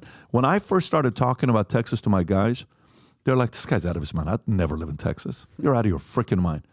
Every one of my original guys, Vinny, when I tell you, Tom, yes or no, 100% of the original guys that started with me that were making less than 100K per year with us, 100% of them, Vinny, are all in Texas. Are you and they not in the same city. Oh, really? But they're all in Texas. And they're chilling. Austin, Houston, Dallas, you name it. San Antonio. And I'm telling you, San Antonio, they're all in Texas. And by the way, they're not there just for the taxes. These people, and they moved their organizations there, are thriving. Oh, I saw it. And by the way, they're great human beings. They're great leaders, phenomenal parents, incredible parents, multimillionaires, financially free, and eventually, because they could reason, okay, because they were able to understand the argument being made, they eventually said, yeah, of course, this makes sense. What the hell am I doing living in California? Yeah. Okay. What am I doing living in California? Going and dealing. And by the way, we still have a massive presence in California. Mm-hmm. The people that don't want to leave, they're like, there's no way in the world I'm going to leave California. I'm here, the weather, ride or die, whatever. Maybe they live in some good conservative counties that they kind of leave them alone. To each his own. Totally get that. What's the moral of the story here? The moral of the story isn't you're going to convert everybody. You don't need to convert everybody. There's people that will never leave that place. Why don't certain people live certain countries that are just absolutely terrible? You can't leave the 80% of people that see themselves as that. They have an identity issue. But enough people are sitting there and saying, damn, I can't do this anymore. This is getting crazy. And these are not liberals, Republicans, or independents, or libertarians. These are just reasonable people that are saying, logically, I can't live in California anymore. And they're leaving. Enough of them are going to do that. In New York, in D.C., in all these different places. Even D.C. right here. D.C. supermarkets turn to high-tech security gates as crime continues to surge. New York NYPD ditches its $12,500 Times Square subway police robot after only 4 months. Pull up this. By the way, actually go to the video when Eric Adams introduced the robots. There was a video to it. Go on Twitter and type in Eric Adams, New York robots. Just type that in the search. You know it's bad when the robots are leaving. You know New York has lost it when the robots are like, we're out of here. See if you can find this clip. Yeah, right there. Watch this. Okay, this is zoom in a little bit around. Oh my God. Pull it back. He said this is 4 months ago. Big deal. Press play. Devices like the K5 have the possibility to serve as a deterrent to crime, or at least learn best practices while using technology going forward. $12,500 a piece. Guess what? Times Square subway police robots, after 4 months, they're ditching this $12,500 idea. Despite costing only $9 an hour and being part of a 7-month pilot program, the 420-pound, 5'3" egg-shaped K5 police robot failed to justify its expense. Now parked in an empty storefront gathering dust. Public opinion on the robot's effectiveness was largely negative, with MTA passengers and residents criticizing it as a waste of taxpayer money and resources, highlighting its inability to climb stairs and the need for human officers to supervise. But you know what the point is? The point is common sense prevails. Yeah. People are sitting there saying, what are we doing with these damn robots, right? What was the intention of this thing anyway? Well, what the hell was it supposed to do? It's supposed to deter. That all the cameras, it had a speaker and a bunch of cameras. You are being Honestly, observed. it actually had a very good sound system. It was playing some real good hip-hop It played music. big and small, but yo, you ready for this? The robot costs the taxpayer $9 an hour, but guess what? It had to be chaperoned by at least 1 or 2 cops. So we're paying the cop to stand there next to it so nobody messes with him. Bro, I don't know if you guys know that there was an interview, Rob. I don't think you're going to find it, but they asked to interview the robot, like, what's wrong? And he's like, the mayor sucks, and that's it. It's finished. The mayor's not good. Would you like to see the reaction of New Yorkers as they pass by the robot? Yeah, please. You got it, this is good. Yeah. The hell out of my face. What did he say? He said, get the F out of my face. I'm going to follow you. That bullshit out of here. Do you have any weed? Do you have any weed on you? Wait a minute. Out of my face. I'm a cop. Put your hands on the wall. Get out of my face. And but New Yorkers, but there was a story where a couple of guys grabbed it, Rob, and threw it in front of a train. They were trying to push it off the edge onto the tracks. He's like, I have a wife and kids. Don't do it. I have a microwave at home. I wonder if that's a crime, by the way. Is it killing it? Because you know if you hit a dog, it's assault. I'll miss my girlfriend, the microwave. Yeah, my wife is at home with the microwave. It's like, no, dude. she is a microwave. And again, going back to my point, how much bad crap can New York, can they do anything right? Can this mayor do anything right? Okay, nothing's working. Public service announcement for Eric Adams. Eric Adams, you need some Vault. Yeah. Unlock your brain. Energy, memory, sharpness, focus, and no sugar and no caffeine. And it's legal to take this in your luggage when you go on trips to Central America. Beautiful. What's the story with Eric Adams? Did he compared himself to Jesus? Yeah. We have that story? He said something. Where's that, Rob? Play the clip, Rob. It's the second half. It's a minute clip, and in the second half, he compares himself to Jesus. He starts going into kind of a down-home The guy speech, is just... right? Go to 20 seconds. Where Tom said he right there. That's good. Press play. No, listen. That's why people are hating on me. Great start, Rob. You trying to figure out why they're hating on me? They hating on me because how many of you go to church? Ma'am, this is a Matthew 21:12 moment. Jesus walked in the temple. He saw them doing wrong in the temple. He did what? He turned the table over. I went to City Hall to turn the table over. First women police commissioner of color. First Spanish-speaking police commissioner. First Spanish-speaking diversity. Correction commissioner. Commissioner. Go through the line of what we're doing. $300 loafers. By the way, not just did you see him in the vest with the Fendi scarf? No. Oh, this is the best. He's balling. This is great. Eric Adams. He's just. By the way, no. You have female... to Tom, hang on 1 second, Tom. Watch this. Watch this. Under the bulletproof vest? Under the bulletproof vest, bro. That's where your money is going. That is hilarious. He's wearing a Fendi vest under his bulletproof. Is there a video? Oh my God. By the way, go to the price point of it to the left. They show how much it is. Right? No. The right there, bottom right. Yes, it's $700 $700 scarf. Yeah. Oh, weird. He's really channeling his inner hip hop rapper. Right? No. He bought it. No. Hold on, Tom. Everything with that he's talking about. Do you remember when Nas used to have that song with Diddy? You can hate me now, but I won't stop now. You can hate me now. Great song. He's trying to do a rap video with 50 Cent. Oh, Everything. God. So it was basically 25 cents. That's what PBD said after the taxes. He's an actor. And now he's just sort of channeling his inner Kanye. Remember Kanye a month ago when he went on his rant, he goes, "It's Jesus, Trump, yay." Yeah. Now, add Eric Adams to all that. Unbelievable. No. And by the way, he didn't pay that. I've been to New York, and you can go to 6th Avenue and 59th, which is right on the edge of Central Park. I saw a guy selling these on the corner for $10. Yeah. Tom, they're on every corner in New York. Yeah, but I don't think the mayor's tonight. rocking a fake Fendi. I think he's going for the gusto. How do you know? He just got rid of a $12,000 robot. On the mayor's by the way, and he he said the first female police commissioner. Ma'am, we want to buy a robot. That seems reasonable. Yeah, exactly. That's what your DEI hire gets you. Yeah, and by the way, talking about DEI, this leads me to Zoom. Zoom at one point was the stock during COVID. Mm-hmm. When you remember, everybody and their mothers wanted to be like, oh my God, where's the Zoom stock going to be going to? Is it going to go to this? Should I buy some of the stock? Well, Zoom cuts DEI-focused team as corporate America retreats on diversity initiatives. And by the way, this is not a story from Fox Business. It's a story from Bloomberg. Even Bloomberg had to write this because of how much of a hot mess this has turned into with this DEI, costing all these companies a bunch of money. So let's talk about this.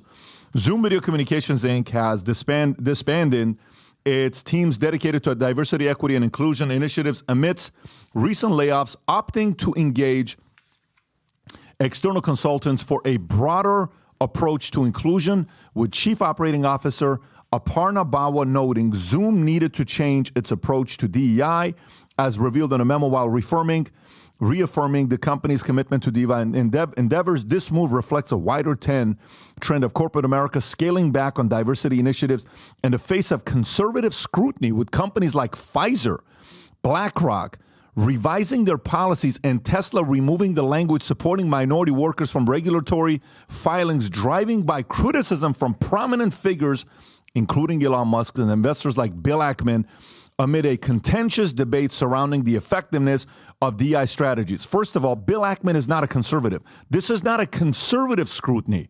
This is called common sense scrutiny. Mm-hmm. It doesn't make any sense. Rob, what is the one that you have here? Tesla chief billionaire Mark Cuban has spoken out supporting it. The Supreme Court's decision to ban affirmative action from college admissions emboldened the conservative group to lodge complaints against dozens of complaints, including American Airlines, Macy's, McDonald's. Proof is in the pudding, and more companies are starting to realize this was a bad idea. Tom, thoughts on this?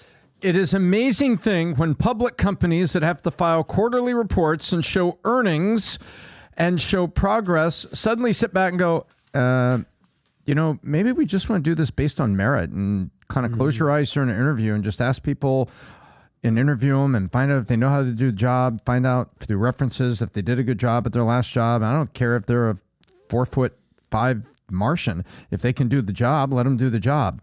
Merit has never gone away. It's been there, but it's been just covered up by this whole DEI movement. And this was a political movement that gained steam, and it doesn't work. And it doesn't matter that the Supreme Court ruling only was talking about colleges, and they got their problems. I saw the hearing in front of the Congress and how that went. Cuban is still defending it, though.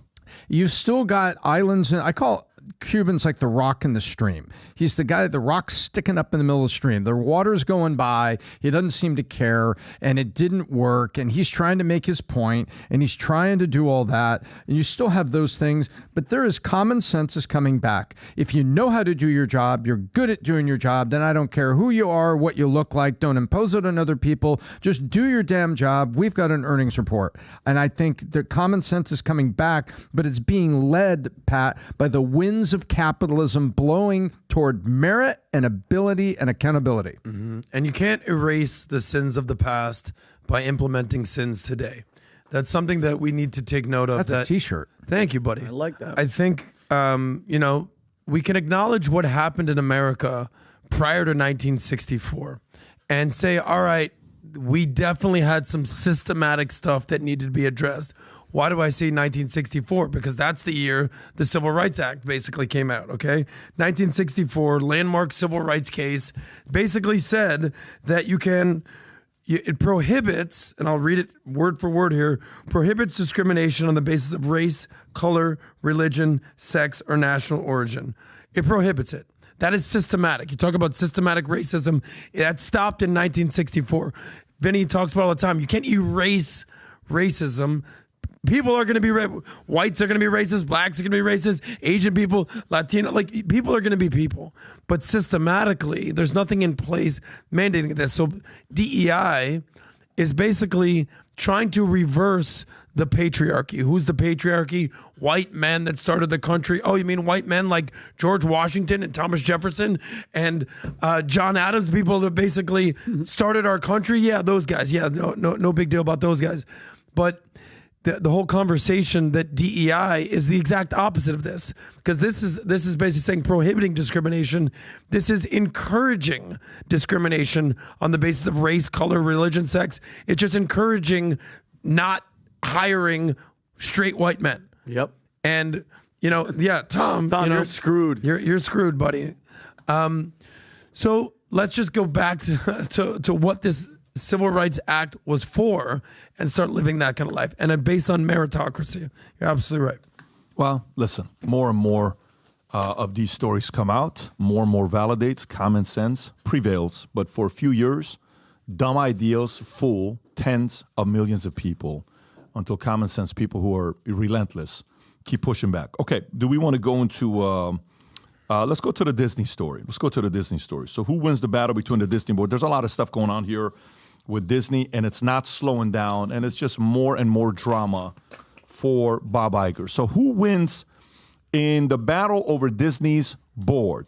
Tryon Fund Manager, led by activist Nelson Peltz, has nominated himself and former Disney CFO Jay Rasulo to Disney's board, aiming to shake up the Disney's direction after years of underperformance.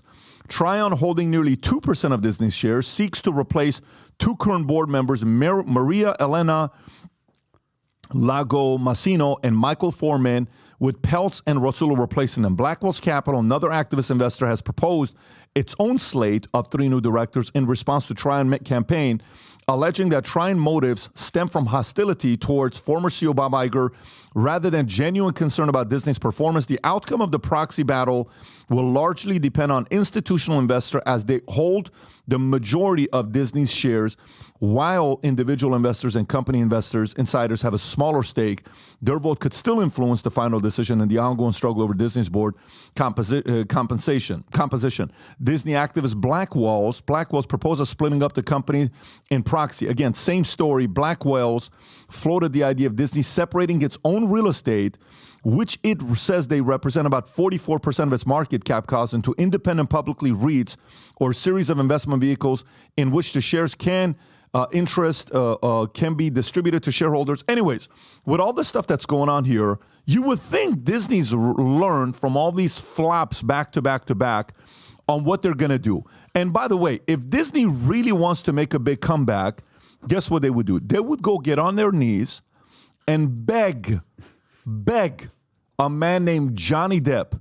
Johnny, we'll give you $300 million. Wow. Do you remember when they asked Johnny the question? Can you pull up Johnny Depp's response when asked about Pirates of the Caribbean? Have you seen his response? I haven't. Oh, brother. It's dope. Oh, my. Rob, you've seen it before, right? When Johnny Depp responds to Pirates of the Caribbean, if they paid him $301 million, would he take the job back? His answer, tell me you find this, Rob. This is... and when was this, Patrick? Oh, this is 2 years ago. Johnny Depp, Amber, this is the Amber Heard... oh man, Rob, the reaction when they asked him, Johnny Depp questioned,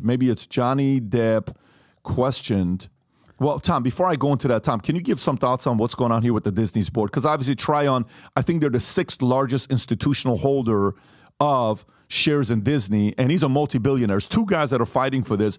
This guy's a $1.5 billion guy. I believe another guy's a $4.5 billion guy. He could be the one. Can you kind of pull that up and give your thoughts on this? So let me pull it back for America. This is your favorite sports team, has missed the playoffs by missing the shot at the end of the last game of the regular season. They missed the playoffs. You're upset. All of these private equity ones you hear on the board, they're the players. The players all want to win. All these investors in Disney want to win. They are not winning on the stock market. They are not winning on profits. And so now the players are in the locker room. They've got the old coach has come back to coach them, Bob Iger, and now the players are saying things to the media. What we need is more discipline. What we need is a different free agent. You've seen this, Pat, right? The players at the end of the season are unleashed. And that's what so think of it that way, America. Think of it as, or the world that's listening, as this is a bunch of players on the team that want to win. These private equity people all have big investment. They want to make money. They all agree on one thing. Disney is messed up. And they had to bring Bob Iger back to see if it could lead it out of the ditch. And everybody wants to improve performance. And they're all saying that they have an idea to do it, but they need control. So they're all arguing about having enough votes to get control. That's what's going on here. When they say, I want to put directors here, they want to have an election and vote on what the direction of Disney is. Then one of them has gone public and Blackwell's Capital and said, listen, we've got theme parks, we've got hotels, we've got TV, and a lot of the cable stations aren't doing well. Hey, ESPN is doing so terribly. Why don't we join forces with all of our enemies and just make a super cable station? Good idea. Bring me a proposal on that.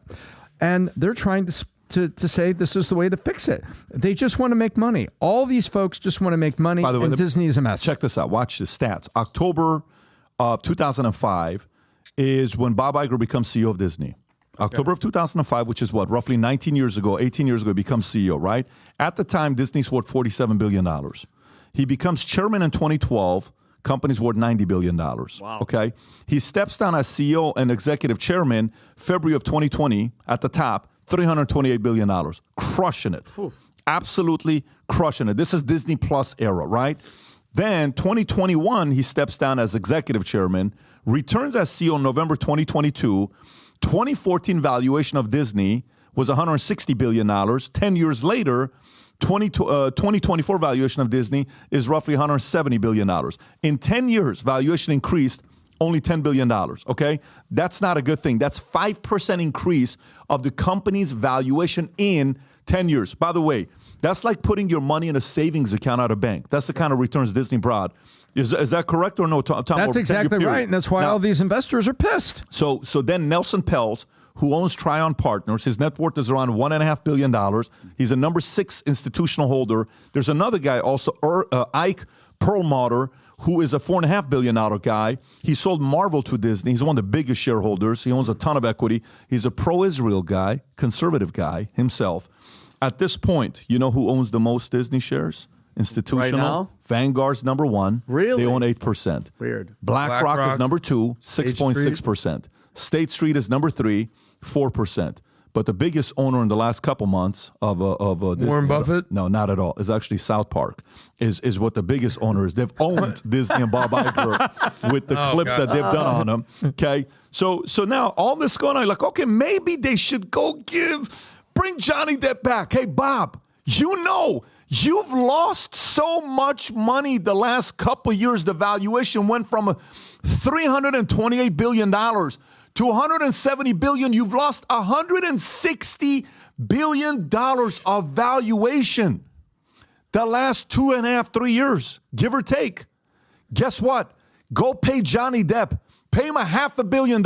Beg him to come back. Beg him to come back. Drop the press release, okay? This guy's going to be worth this $500 million will take Disney from 170 to $220 billion because guys like us are going to be like, thank God they're bringing him back. Then make an announcement. There is no DEI, LGBTQ stuff going on here. Give Johnny this. They asked Johnny the question in court. Here's what Johnny had to say. Go ahead, Rob. Mr. Depp, if Disney came to you with $300 million and a million alpacas, nothing on this earth would get you to go back and work with Disney on a Pirates of the Caribbean film. Correct? That is true, Mr. Rottenborn. That is true. By the way, give him $500 million. Wow. So guess what Disney announces? What? So what's his name in the movie? What's Johnny Depp's name in the movie? Jack Sparrow. Jack Sparrow. You want to know the new Jack Sparrow? Go ahead and show him, Rob. You're joking. No, go ahead and show him the new Jack Sparrow. Go show. No, it's better than a black guy. The new Jack Sparrow. No, it's not. It's a woman? Black woman? Upcoming female-led Pirates of the Caribbean movie. It's still in the making at Disney. Ayo Edebiri is being eyed to star as a character named Anne. They want a younger cast of pirates looking for hidden treasure. Can I ask you a question? Can I ask you, and Tom, you two are going to know. You got all three of you guys are going to know better than me. You see the writing on the wall. You've lost half your money. I know Vanguard, they all have an agenda, but at what point are you like, guys, enough is enough? Tom, if you're on the board and you're seeing this and you're not as woke DEI, but you're losing everything, how much power do you have to go, guys? You are absolutely not putting a female to take the pirate. Do you think she's straight or she's lesbian?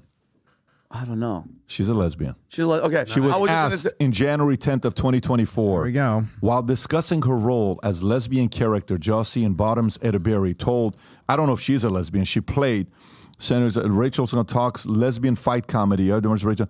I mean, listen, do you understand what direction they're going right now? Yeah, of course. But here's the one thing that they have in common, though, whether it's Johnny Depp or the lesbians, the pirates, they want that booty. We know that. Booty. But listen, but here's the thing, though. It's like, listen, we don't care. I don't care, gay and all that. The character is Jack Sparrow. End of story, bro. Without him, you're not. I'll bet anybody right now, $10,000 to your $1,000, that is going to flop. Rob, do me a favor, Rob. Go to Google and type in the following. Is Ayo Edebiri a lesbian? Just type that, please, and see what comes up with a Wikipedia. Wait till you go. Zoom in, please. Let's read this. During her junior year of college, Edebiri began pursuing a career in comedy and interned at Upright Citizens Brigade. Edebiri has canvassed for the Democratic Socialist of America. Yeah. Oh, weird. And she identifies as queer. All you're going to do is alienate 50+% of the country. Most men are going to be like, dude, you know all those gay, lesbian, black pirates running around back in the day? No. It was fucking white dudes. I don't remember those. But hear me out. Did you see the new Mr. and Mrs. Smith? I saw that. Did you see that? We're gonna remake. Forget about Brad Pitt. If Bob Iger came out and they announced came out of the closet press conference, he's standing next to Johnny Depp, and they announce $500 million, no DEI. No LGBTQ. We're going back to old school Pirates of the Caribbean. What would happen to the Disney stock the next day, Tom? Tom, what would happen if they announced Johnny Depp come back? We're giving him $500 million. We begged him to come back. He agreed to do so. We apologize for the treatment of jumping to conclusion on what happened with him with the Amber Heard case. He's one of the greatest actors of our lifetime. We want to give him and the fans the opportunity to see the next one being made with him. We don't see the brand Pirates of the Caribbean. What would happen to the stock? I'm actually curious, Tom. What would happen? I'll tell you what would happen, because the stock market doesn't care if you're straight, gay, whatever. They only care if you're going to make money. And that would be a move that's going to bring people to the theaters and is going to make money. In the face of this horrible slate of failures, the stock would pop.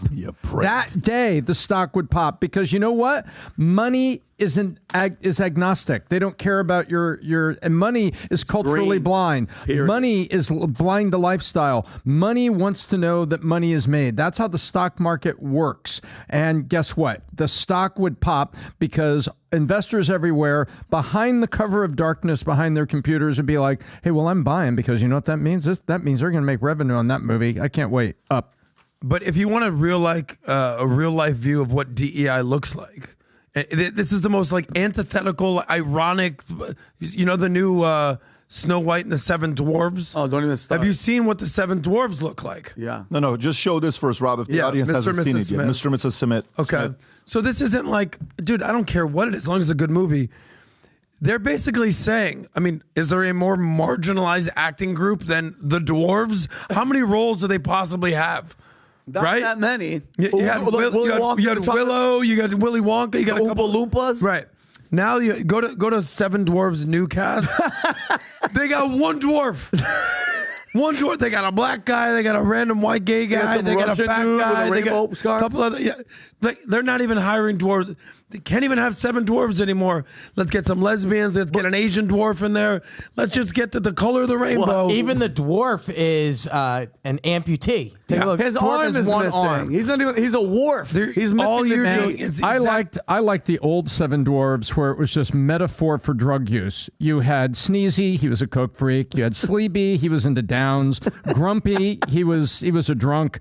Bashful, complete Quaalude kid. And then you had Doc, he was the connection. I liked it when the Seven Dwarves were all about drugs. That's it. The connection. Speaking of the connection, why does the Biz Doc, aka Doc, know so much about the drug paraphernalia game? He's had a good time. This is the line that Kirk Lazarus said, right?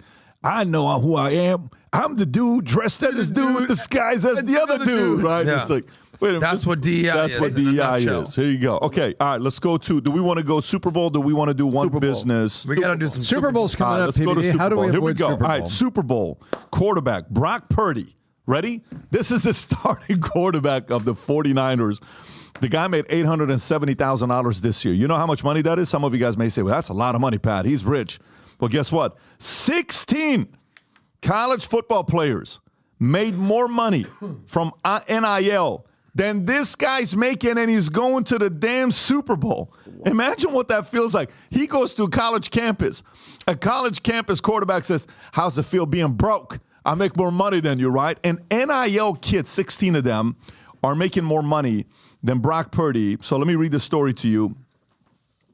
So Brock Purdy, despite his role as starting quarterback, earns a relatively modest salary of $870,000, notably less than his counterpart, Patrick Mahomes. Ready? He makes $44.5 million this year. $44.5 million, Patrick Mahomes. No way. Illustrated a significant disparity in NFL player ratings. Surprisingly, Purdy's salary is eclipsed by 16 college football players who capitalize on name, image, and likeness NIL deals, with top earners such as Shedeur Sanders and Arch Manning making millions, showcasing the financial opportunities available to college athletes since the NCAA policy change in 2022. While Purdy supplements his income with undisclosed off-field endorsement from companies like Alaska Air, Toyota, Buffalo Wild Wings, his average annual contract is $943,000, places him 89th amongst NFL quarterbacks, underscoring the financial disparities within the league. They're not going to call this racist, are they? Because Mahomes is, you know what I'm saying, and he's like white. Are they being racist towards white quarterbacks now? I don't know. Is that what's going on here? I hope that's not what the case is. Anyways, 870, 16 other NIL. Adam, thoughts? Well, let me tell you something. He was the last pick. I'm sorry. Let me just say this. Shedeur makes 4.7. Archie Manning makes 2.8 while in college. Travis Hunter makes 2.3.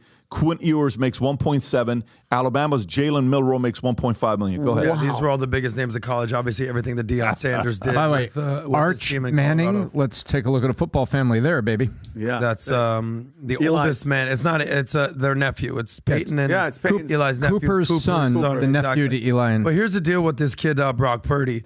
He's gonna go potentially from Mr. Irrelevant, right? He was the last pick in the entire 2022 draft. The last pick is always known as Mr. Irrelevant, to in 3 days' time potentially being the most relevant, talked about name on the planet. If he can single-handedly, with his teammates, bring down the cabal of the psyop that Taylor Swift ain't gonna happen, brother, and Travis Kelce have put together, he's going to basically become the most talked about name on the planet. We're going to bet at some point before this. What do you mean? Right now? What do you want to bet? We're betting. You said $1,000. Or you want to bet? Wait, because we're doing the spread. What's the spread of the Chiefs and what's it called? I think it's 1.5, right? Oh, now we're doing a spread. Hold on. Now we're doing a spread? Why would I go a dumb bet? What's the spread? 1.5 is really. Oh, it's -2. Okay, -2, $500. Well, I got to see what line this is. Well, the CBS Sports is the line. No, you got to go Vegas Insider. Go to Vegas Insider. It's like 1 or 1.5. There's no way they put this much effort into Travis and Swifties for them to lose. The reason I'm placing this bet is because you're going to be rooting for Taylor Swift. 100%. Okay, because I'm going to be rooting for San Francisco. What is the spread? Purdy. What's the spread? 1.5, I believe. Rob? Where is it? No, it's -2. So okay. So guess what? You're giving me 2 points. Let's do $500. $500. What the hell is 2 points? I know what it is. What I'm saying is like the last time I looked, it was 1.5. So are we doing 2? $500? I thought we were doing $1,000. Let's just do $500. $500. $500. You guys saw here first. Okay, that's it. So you're saying Chiefs are winning Chiefs are no gonna matter win what. But I want one and a half. Wait, Vinny, you got to make it 1,000. You're playing with house money. I gave you 500. No, I don't, because I love you. Yeah. Adam. And why did Tom give you 500 again? For shoes for my suit. But why did he give you Because he won 1,000 to my neck. But why? Because he used my name for likeness. Because he's a shady politician. Just wait, got an endorsement. Go ahead. without even getting your permission. Let me hear Vinny's. So I got the 2 go ahead. points. Who discounted first, Miami There's boy? absolutely no way they put that much effort into it. But Pat, we're gonna. Did you see the Alejandro Mayorkas? He's in Vegas. No, Did you see tell me. that? Yeah. Okay, so our friend Alejandro Mayorkas was in Vegas and he was fielding questions about Taylor Swift, Adam's favorite, safety, and the Super Bowl, and he was asked about Taylor Swift Super Bowl safety. He's in Vegas right now chilling. By the way, the border, a mess. He's in Las Vegas. San Francisco's going to be running through that offensive line of Kansas City like it's open border policy at the Super Bowl. Yeah, let's go. Incredible threats that are related to Taylor Swift. We are extraordinarily vigilant when we bring 65,000 people together in a stadium, when we have 330,000 people visiting a city for a major sporting event, and when we have millions of people around the world watching it. Our priority is the safety and security of everyone in attendance, and that is what we are focused upon. And when there's an additional celebrity who will bring more attention, we are already at a heightened state of vigilance and fulfilling our responsibility just as we do every single day. By the way, so first of all, it's funny. It's funny how he's talking about Vegas security. So 65,000 people are going to be in the stadium, and there's 330,000, which I think that number is pretty low. They're saying it might be a little bit higher, like at 400,000 that are visiting the city. But he can literally care less about the millions that he let come into the border illegally, which some are, as we've learned, terrorists. Like, remember that friend of ours, the guy from Azerbaijan, the terrorist that did, what did he do, 12 years? And he came to the border and he said, soon you guys are going to know who I am. Where is that guy? Nobody knows, right? Which leads me into what I told you before we came in here. Joe Buck made a statement, which should kind of bother people, Patrick. He said, there will be a Vegas-related mess of a Super Bowl story. He said, and I quote, this is a quote, there's going to be some story. There's going to be something that happens because it's Vegas and it won't stay in Vegas. He's not talking about herpes, okay? He goes, it's going to be a big something that happens. I don't know what it is. I have no idea. I just think that is going to be a mess in my mind. And by the way, he won't be in Vegas for Sunday's rematch, though. He said he had no desire to be there. Weird. Oh, really? He won't be there. He said he won't be there. I do not have any desire to be there, says Buck. What? Yep. Okay, keep going. Yeah, Pat, push. Go ahead. And he goes, I'm not that way. I'm not looking for the Maxim party and going out all night. I'm just going to do my thing and then combine that with Vegas. There's going to be so wait, why would he say something like that when all that we've been hearing from all these pundits on MSNBC and there's going to be a black swan of it. Remember, let's not forget, they've been I'm not saying something's going to happen. Well, Buck is not a party guy. That part is true. Joe Buck is absolutely I know people in baseball that know him very well. Buck is not a party guy. But what is he talking about though, Patrick? What is maybe he's just talking about he doesn't want to party. Like there's who said it? But he's not a party guy. When have you ever heard of him staying in Vegas and partying? There's going to be some story. There's going to be something that happens. I don't know. That's a weird prediction. Vinny, you're looking for something that doesn't exist. No, I'm not. I'm reading the words. I understand. Is that partying? I don't think that Joe Buck is talking about something. Well, let me ask you. Do you want to make a prediction? Well, Mayorkas would know. He barely missed impeachment on a 2-point line. Yeah, so. weird. Mayorkas is more worried about the Vegas border than the southern border. That's what he's worried about. He's trying to protect the Vegas border. All right, what's your bet? Tom, who do you have? Kansas City or San Francisco? You better give the right one because you're going to go home tonight. Yeah. In my house, I'm Raider Nation to the bone, and so I have a natural anti-Kansas City part of my heart because Kansas City and Denver have always been the enemies of Raider Nation, and I've had nothing to cheer about over the last couple of years.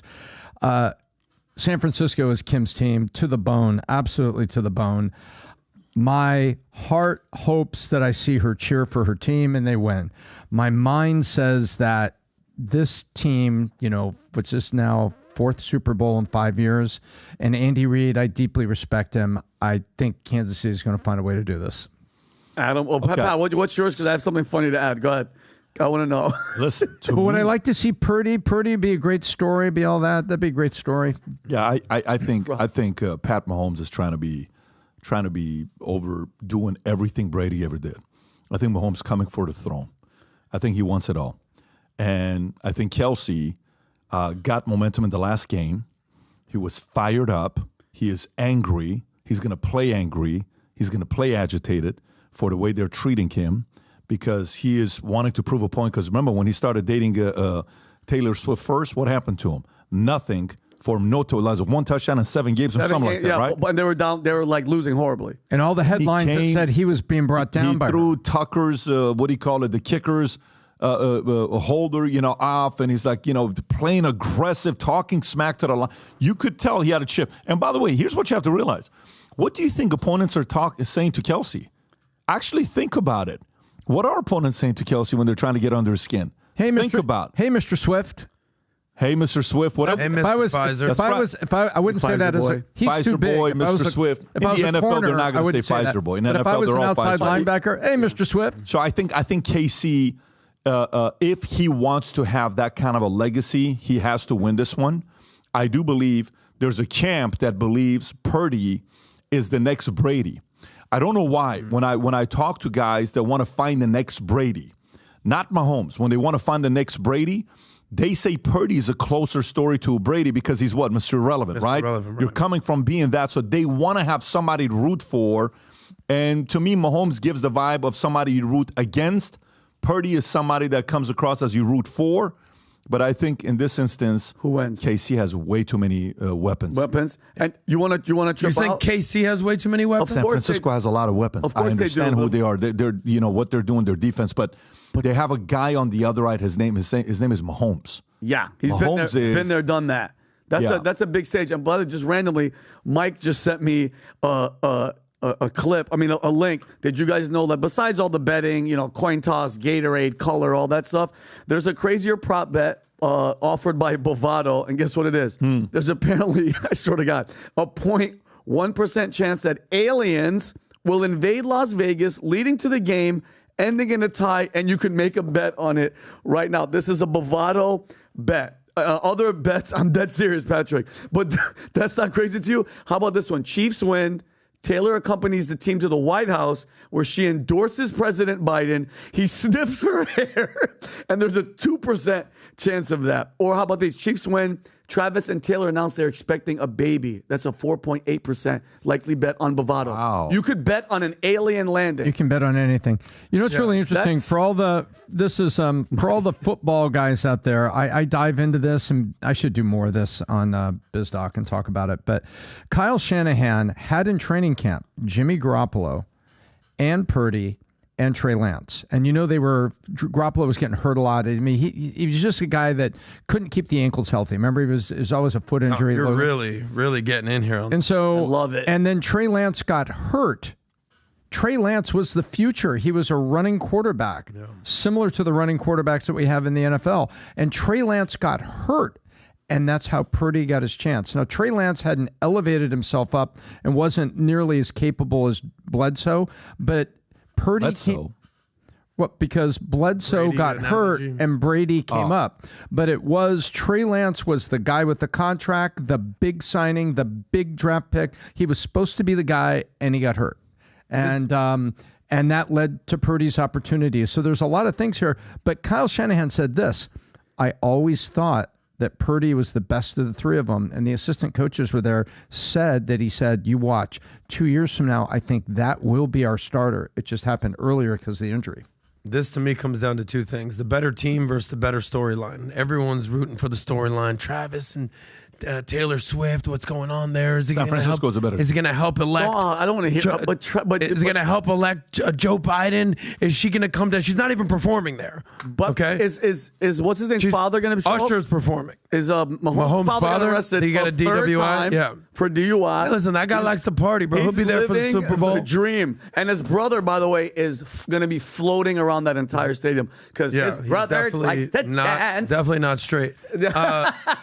So you and I have a bet. So guys, everybody out there. I got San Francisco. You got KC. I got KC plus Run a poll, Rob. Well, we're about to be done, but guess what? They know, bro. Taylor Swift, is she going to the game? She'll probably be there. She'll cancel the whole tour because. What do you mean is she going to the game? Well, she has a tour date. She has a tour date on the day of the Super Bowl. She'll figure out a way. I swear to God, Robbie. She's like in Japan or something. Yeah, she's supposed to be in Japan, but Tokyo. She's in Tokyo. So she will not be at the Super Bowl? She's gonna go. She'll take a private jet. They'll figure. They might delay the game a little bit for Taylor Swift. You never know. There's reports that she can make it in time if from the end of her concert in Tokyo. I think it was like she's going to cross half a dozen time zones in order to get there in time. But they've cleared a spot for her private jet. She just sold at the her private airport. Oh, she sold she one doesn't of them. need to She be sold there. one of her jets. One of her Listen. private jets, but the other, they saved a parking spot for her, and those in Vegas, when you have the Super Bowl, they sell out months in advance, so they held a parking spot for her. All reports indicate she's going to go. Yesterday, Travis Kelce said she may not be in attendance, just heightening the drama for Swiftie Let me tell you fans something. to watch. Dude, Rob, that's exactly what she's in a parachute. You know what? Hang on. But She doesn't need to be there for the kickoff. She just needs to be there at the end. Oh, but I'd love to see her at the halftime show walking in while Usher is performing. She's up there holding up her new Grammys. No, what do you mean? She's in a parachute in and be like, baby. Hopefully she crashes into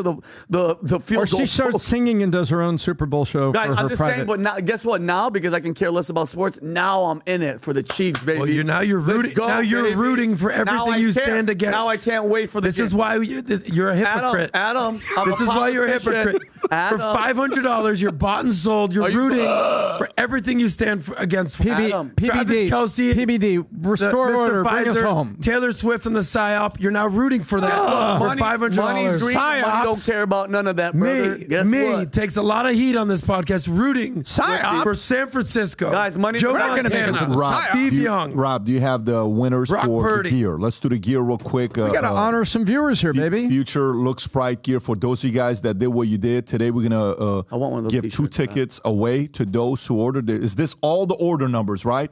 Correct. So we have all the order numbers in there. So if you order, that? that's all the people that spin placed with- an order. Oh, Okay? dope. That's the only way sick. we can do it. And Rob, if you want to go, 2 winners, go ahead and give the order. Can I say the names or no? It's just going to be the order number winners. We'll get you the names in a second, but it's just going to show order numbers, and then the sales team will get us the. And then they'll text the name. Okay, so go for it. Let's do the first This is raffle. exciting. 1 ticket to the vault. Hey. God. It's a lot of orders. Wheel of Fortune right there. How many was that? Let's see who this is. 1,000. First one. Order number 13404. Okay, 13. order number 13404. Whoever's in the back, write it down. If you're watching this, you're order 13404. Just say I'm order 13404. Yep. Rob, keep going. Do another one. Do it, baby. Congratulations, Okay, 13404. so that's one. Come Now on, let's go baby. another one. Go for it. Here we go. 15501. what? I'm just guessing a number, Adam. Damn it. 13063. 13063. Rob, if you got the names, if you can give it to me so I can announce it. Wow. That's a lot of orders, huh? Yeah, if That's you got sick. the name, send it to me. Rob will announce them. They're getting them now. So again, if your order is 13404 or 13063, you are the winners. We will contact you, and I'll get you those names in just a Nice, second. Rob. Okay, got it. And Rob, meanwhile, you got a gang, poll for remember, for anybody the that places an order today on this podcast, any 2 gears of Future Looks Bright, a hat and a shirt, any color hat, any color shirt, we want 1 million people in the world wearing this gear to shock the hell out of everybody, to say, why are 1 million people so optimistic about the future? That is what the Valuetainment line represents. We believe the future looks bright. Buy a hat, buy a shirt. Next Tuesday, this is going to last by next Tuesday. Next Tuesday, we'll announce the raffle on this podcast. We'll give away signed gloves of Ryan Garcia, signed balls of Trevor Bauer, and 5 signed books of Choose Your Enemies Wisely. Have a great weekend, everybody. I think we do have a podcast that'll come tomorrow, and that podcast tomorrow is going to be with, I believe, Rappaport. So if you know who Rappaport is, Spicy. yeah, it's gonna be- you got the name? I have the names. go for it. Alessandro Canzian, Okay. 13404. That's the winner. Yeah, And Sandro. Adam Singer, 13063. My kinda You guy. are. I That's love a it. great guy. Adam Singer and Alejandro, Sounds like a great congratulations, guy. guys. Reach out to the team. We'll get the stuff over to you guys. So you have the tickets for the vault, and can't wait to spend 3 days with you guys at Palm Beach Sick. Convention Center. Take Sick. care, everybody. Bye-bye, bye-bye, bye-bye.